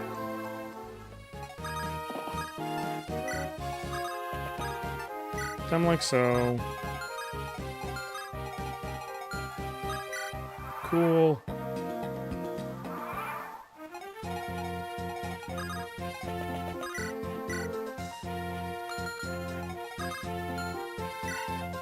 Six defense.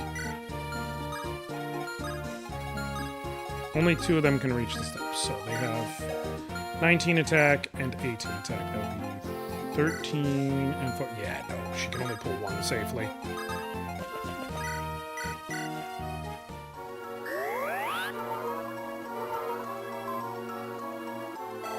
I think the smart option is Eirika kills 3 of these dudes, and Ephraim kills 2, and then kills Tirado. And that should be enough to get them both to 15. Rapier.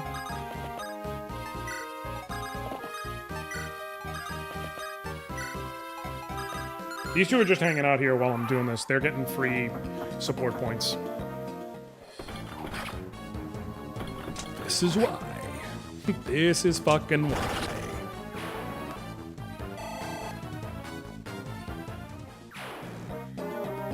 With a little bit of luck.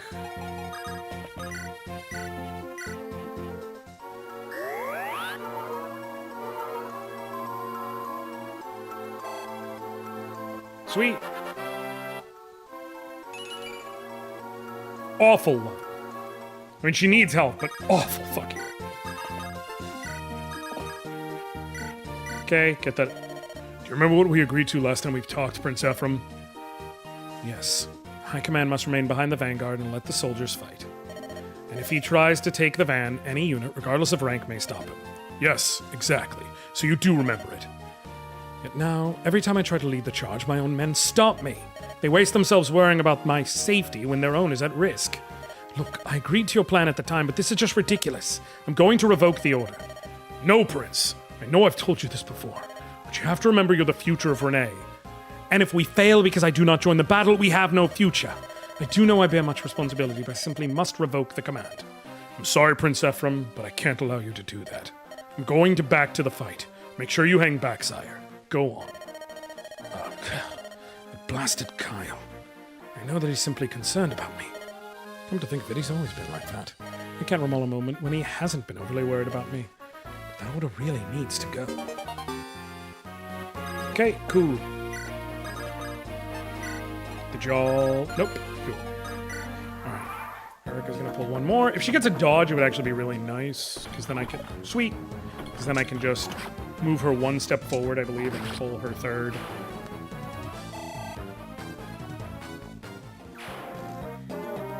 Actually, I think maybe I have her kill 2 more. And have Ephraim just kill 1. Well, there is a safe way to do that. Ephraim kills this 1. The reason why is because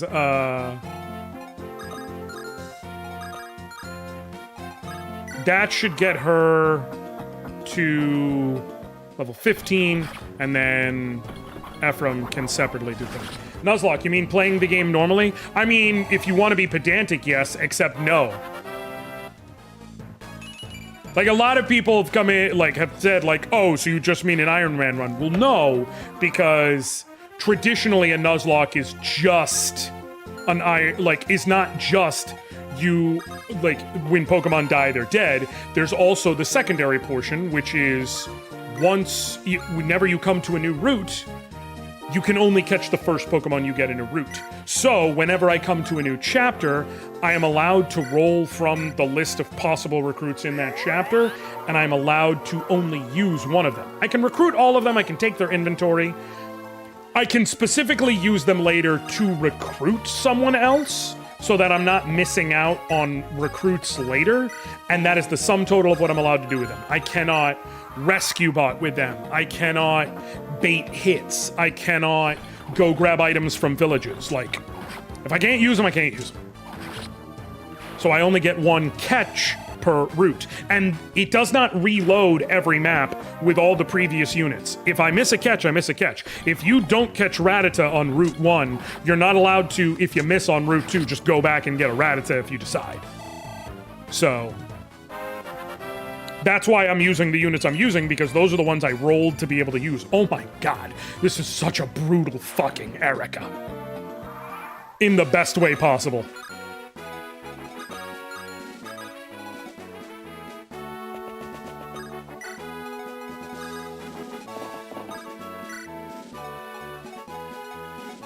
I think the 1 per route rule is just to limit the amount of recruits you can get, something most Fire Emblem games already do. Well, yeah, but the point is you have plenty of flexibility with that. So, like, right now, Ford is on this map. I'm not using Ford. I'm not using Gilliam. I'm not using Mulder. I'm not using Vanessa. I'm not using Seth. Several of them are great units. It is not just that there's only 1 per map. It's also that I don't get a say in what that 1 is. Just like you don't get a say in which Pokemon you get per route. There's things you can do to stack the dice in your favor, like route mapping and shit, but there's none of that here. So I get who I get, and that's it. And I just have to accept it and be okay with it. You have to use whoever the dice give you.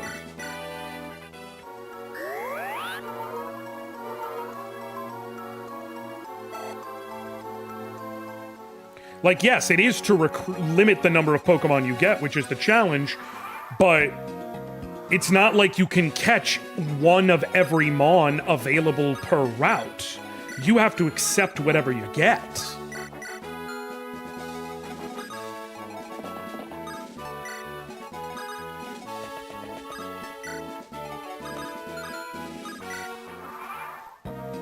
So that's why it's not just an Iron Man run, because an Iron Man run, you're allowed to use everyone. So, like, if you start getting someone with shitty level ups, for instance, you can just be like, well, guess I'm not using them. Not an option here. I don't get that flexibility at all. I get to use whoever I get given. And that's it. Is this the single hardest challenge ever made? No, I'm not pretending otherwise. But, like, there is a balance to it. So Kyle, Ford, and Seth are automatically banned since they joined at the same time as Lord? No. I allow myself... Seth is a little bit of a weird case because I've done this challenge in prior games, like I did it in Binding Blade, for instance. Basically, this challenge is best in any game in which you have generally tend to have units joining in clumps so that you can roll. So it wouldn't be good in something like Three Houses, obviously. It also wouldn't necessarily be good in something like Path of Radiance, because you get a ton of maps where it's like just one person joins, and so then there's no real variance to it. So what I do is, because I allow yourself, when you're doing a Nuzlocke, you get your starter and you still get to roll on Route 1, right? So I allowed myself the Lord and then one character from Chapter 1. So for Binding Blade, you get Roy and then roll to see if you get Marcus or Alan or Lance or Wolt or Bors. For here, however, getting the guaranteed result of Eirika and Seth would just make it entirely too fucking easy. So I roll Seth in with the other Chapter 1 recruits as just a quick hand-me-down fix. So I get Eirika for the prologue, and then Chapter 1 I'm rolling between Seth, Franz, or Gilliam. And then same thing with Kyle and Ford. I'm allowed to use one of them alongside Ephraim. The only other rules tweak I do there is whichever one I'm not using, they're allowed to hold the excess items, even though normally I don't allow the units to hold items or convoy and everything, and it's just because I don't have convoy access. Path of Radiance is also bad because the game really wants you to lean on Ike a lot, and there's some bad units. Also that. Hey, Mage Lady! Let's see. Loot! Hello, Sir Son of Warrior Garcia Ross. It's Ross! You left in the middle of the conversation. Thank you, but it's no big deal. It wasn't a compliment! Hey, by the way. So long. What the heck? Hey, wait a minute. I was telling you not to leave suddenly. What do you want? Oh, nothing in particular. I just thought we could chat or something. Well, that doesn't sound very productive nor strategically important, but if you want to, please go ahead. Well, let's see. What to talk about? My mom used a little magic too. She passed away a while ago. But that's why I thought I might be able to use magic too. Last time you said no right away, but you hadn't heard the whole story. Do you want to be a mage? No, not exactly. Well, then you should keep following your own instinct instead. Everyone has his or her own talent. I figure the path you're taking now is appropriate for you. Maybe you're right. Well, it's not like I was torn between the two or anything. I just kind of wanted to talk with a female mage like you. Thanks. You're welcome, I guess. I'm glad I could be of your service. I would probably show on the stream overlay who I rolled each chapter and who out of those I rolled have died. So it's just because I don't have a lot, like the way I'm doing it right now in the NSO, I don't want to block up a bunch of space. As far as the who I rolled, I show that, like I do it actively. I have basically, so I can pull it up here. Whenever I go to a roll, I pull up Serenus Forest and I list out all the units, and then separately right here I have a spinner here on Google, and so I literally just go to make it fair from top down. So I can't even influence it by saying, oh, this number is more likely or whatever. No, Namie is top, then Colm in Chapter 3, so Namie is 1, Colm is 2. Arthur is 1, Lute is 2. Like, I don't get to say, oh, I decided this character is 1. Like, it is what it is. And then I just spin, and the results are the results, right? So that's why there.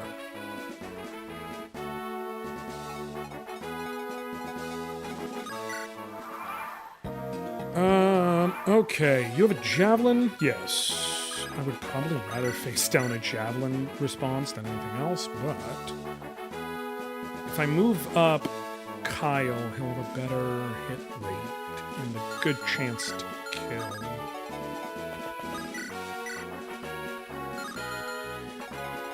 Okay, I got all the support shit I wanted done. Oh no, these two didn't support yet at all. But it is what it is. I think. Okay. She can't die. That's what I needed to see. He definitely can't die. Okay, cool. So I'm going to have Kyle move up. He'll hold the steel... No, he'll hold the killer lance to have the least chance of getting hit if he gets javelin attacked. She'll come here. She'll hold the... And I guess iron sword doesn't really matter. Rapier, whatever. Actually, she'll come here. Supply, give... Oh, no. The point is, I want to be prepared in the theoretical eventuality that...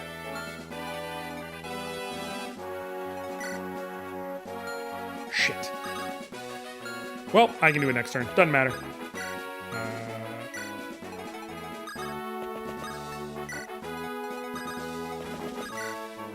Go for Regan Leif, and I can do a rescue with Colm if I need to. Cool. I should have waited on Colm, because then I could have done a full rescue drop, but it is what it is. My men were unable to finish the job? Yeah, whatever. Dodge. Oh, God! Fucking Great Shield. Gotta be kidding me. Okay, cool. Whatever.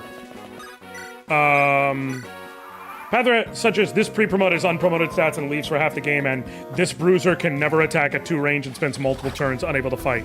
Correct. Path of Radiance does make some goddamn choices. My favorite is when they effectively undid some of those choices via Radiant Dawn. Like, Shinon goes from being, like, probably not worth considering using to genuinely one of the best units in the game.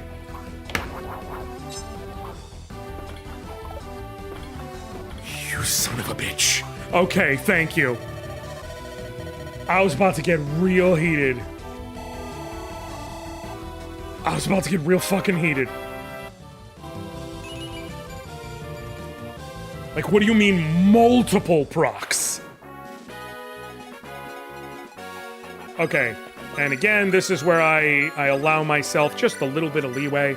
I am going to allow myself 1 turn to heal Ephraim and 1 turn... Like, I'm going to heal Ephraim off the other. I'm going to allow myself to wait essentially 1 extra turn in order to heal Eirika. I wasn't going to sit and boss abuse all of the hits, but I'm allowing myself the leeway of the 1 extra turn in order to sneak in just that 11 extra experience on Natasha. I think Shinon's a contender for one of the worst units in Fire Emblem. Oh, Path of Radiance Shinon is 100%.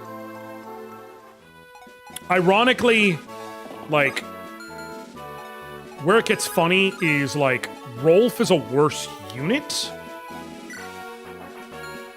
but not necessarily worse in the context of the game because of what it takes in order to use Rolf. Okay, I'm gonna do that and then move on. Okay, cool. They still haven't built up their thing enough. Whatever.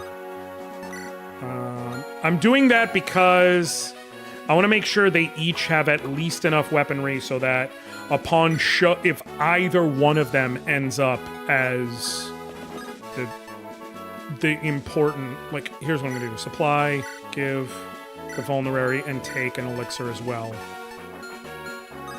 No matter what, if either one of them is the path we end up following, we're fine on the other end of it. They show back up with a proper inventory.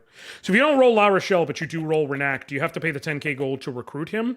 No. So like I said, I'm allowing myself to use units purely to recruit other units, but that is it. Also, Renac is one of the only units I don't have a roll for, because he's the only one who shows up in his chapter. So, you are guaranteed, no matter what doing this run, Eirika, Ephraim. You are guaranteed Renac, because no matter which route you take, he's the only unit that shows up in chapter 14. And then, as long as you either recruit Amelia before she leaves in Chapter 9, if you're on Eirika route, or you get Tana in Chapter 9, in Eirika route specifically, you're guaranteed Cormag. And then you're guaranteed Myrrh and Cyrene. No, he doesn't. In Ephraim's route, Renac shows up in 14, Noel shows up in 15. Noel shows up in the desert either way. He either he shows up either with Eirika and Soleil. No, not Eirika and Soleil. With Eirika and... Is it Soleil? Eirika and Soleil, yeah. And Ines.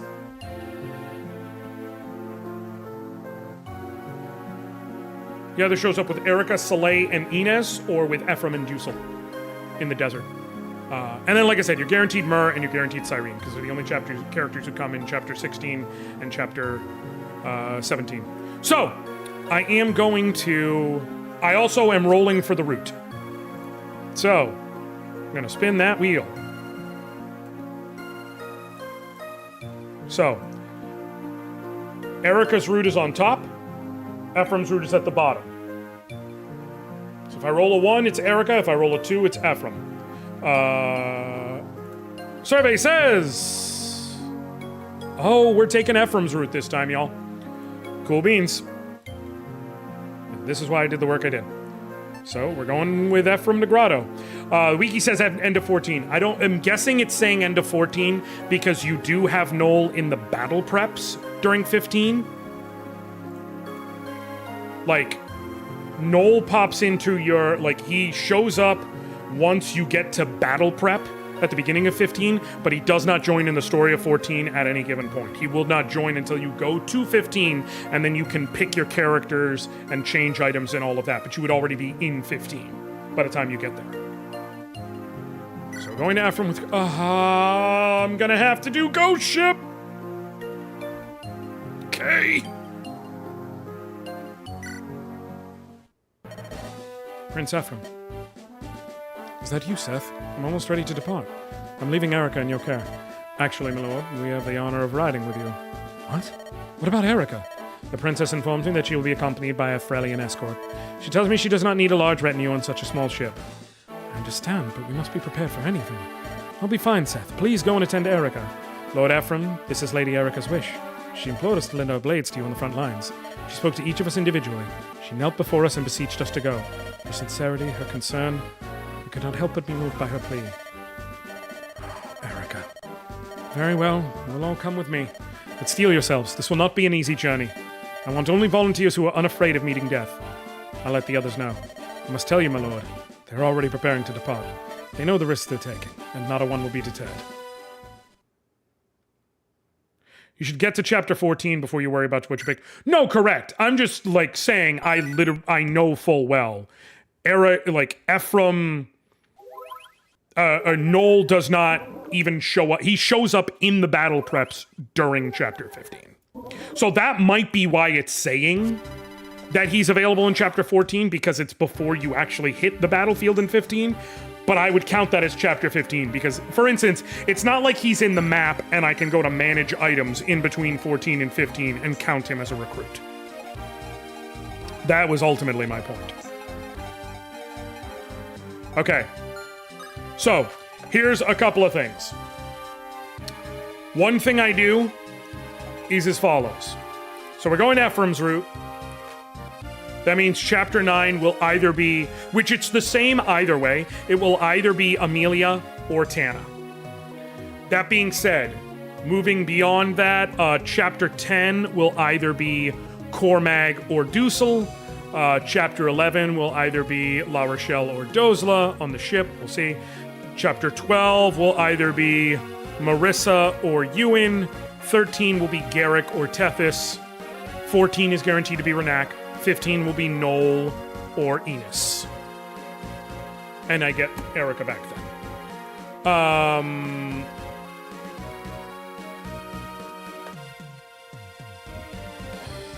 So, as a result, basically, one thing I do in order to... Because this game's a fucking cakewalk if you just allow yourself to level freely.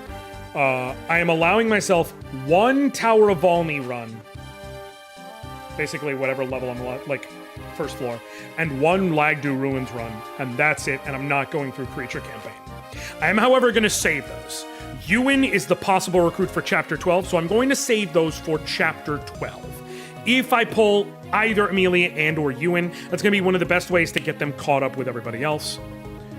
Like Amelia, I can put at least some work in, but Ewan, he's going to be so deep in. Like that's the goal will be, if I roll Ewan, try to get him up to level 10 before the end of the map. He becomes a level 1 of either mage or shaman, and then I go and do Tower of Valmy, one run through the first floor to get him a few levels so that he's just got some gumption.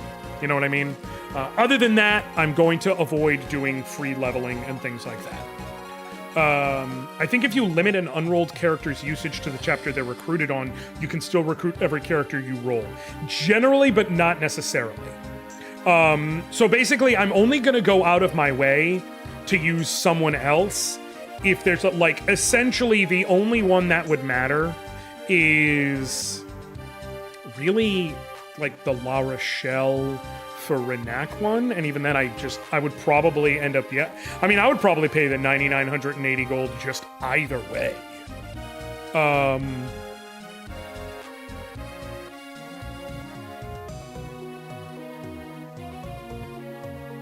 Yeah, that's pretty much what I would end up doing. The major difference would be it's mostly just in chapter shit, because there's generally always the alternative of just using your lord. Or keeping an enemy alive or something like that. The different ones would be something like in chapter 12.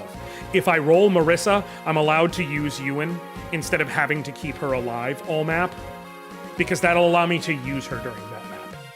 Things like that. Like those are the tweaks where it's less, like technically it makes it easier, but it's not really makes it easier so much as makes a unit usable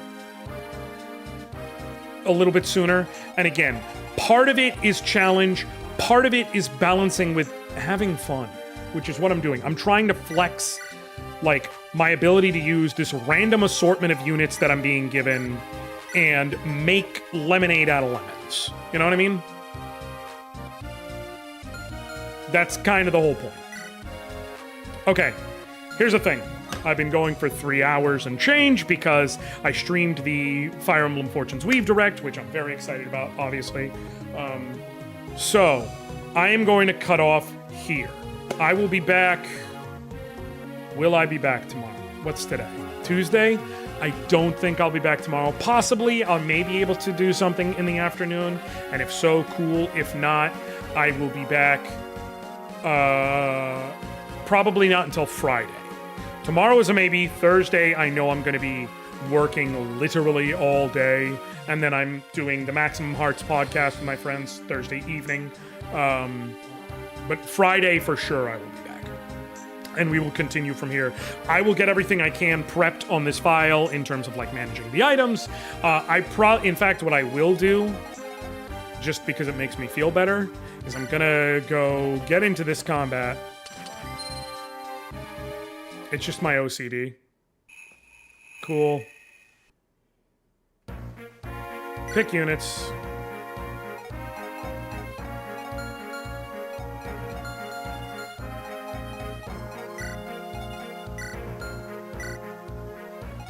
Cool. Now all the units I'm not moving are on the bottom. Cool, we'll get into the fight and then immediately retreat. Cool. Good. Done. Fine. I want to do that just so you could see when the units move, why they moved. But, yeah. So I'm going to get their inventories all set, make sure they have the items they need, so on and so forth. I think I can sell the Elysian Whip, because I think regardless of route, Cormag comes with one, or am I making that up? Starting items... Cormag and Ephraim's route. Yeah, he comes with an Elysian Whip no matter what. No, I can't necessarily sell it yet. I guess I could roll to see whether I'm getting Tana or Amelia right now. Just so I know. No, I'll save it for the next stream so that we can do it going into the map so there's no one who's confused who wasn't here. So I'm just going to hold on to the Elysian Whip. It's fine. I may end up needing it for Tana. I may not. We'll see. Who knows? But I'll get the rest of the inventories set up, how they will be best and most needed. And then we will progress from there. Thank you all so very much for hanging out with me. I love y'all. I appreciate y'all. I thank y'all. And until next time, I'll catch you later, fam. All right.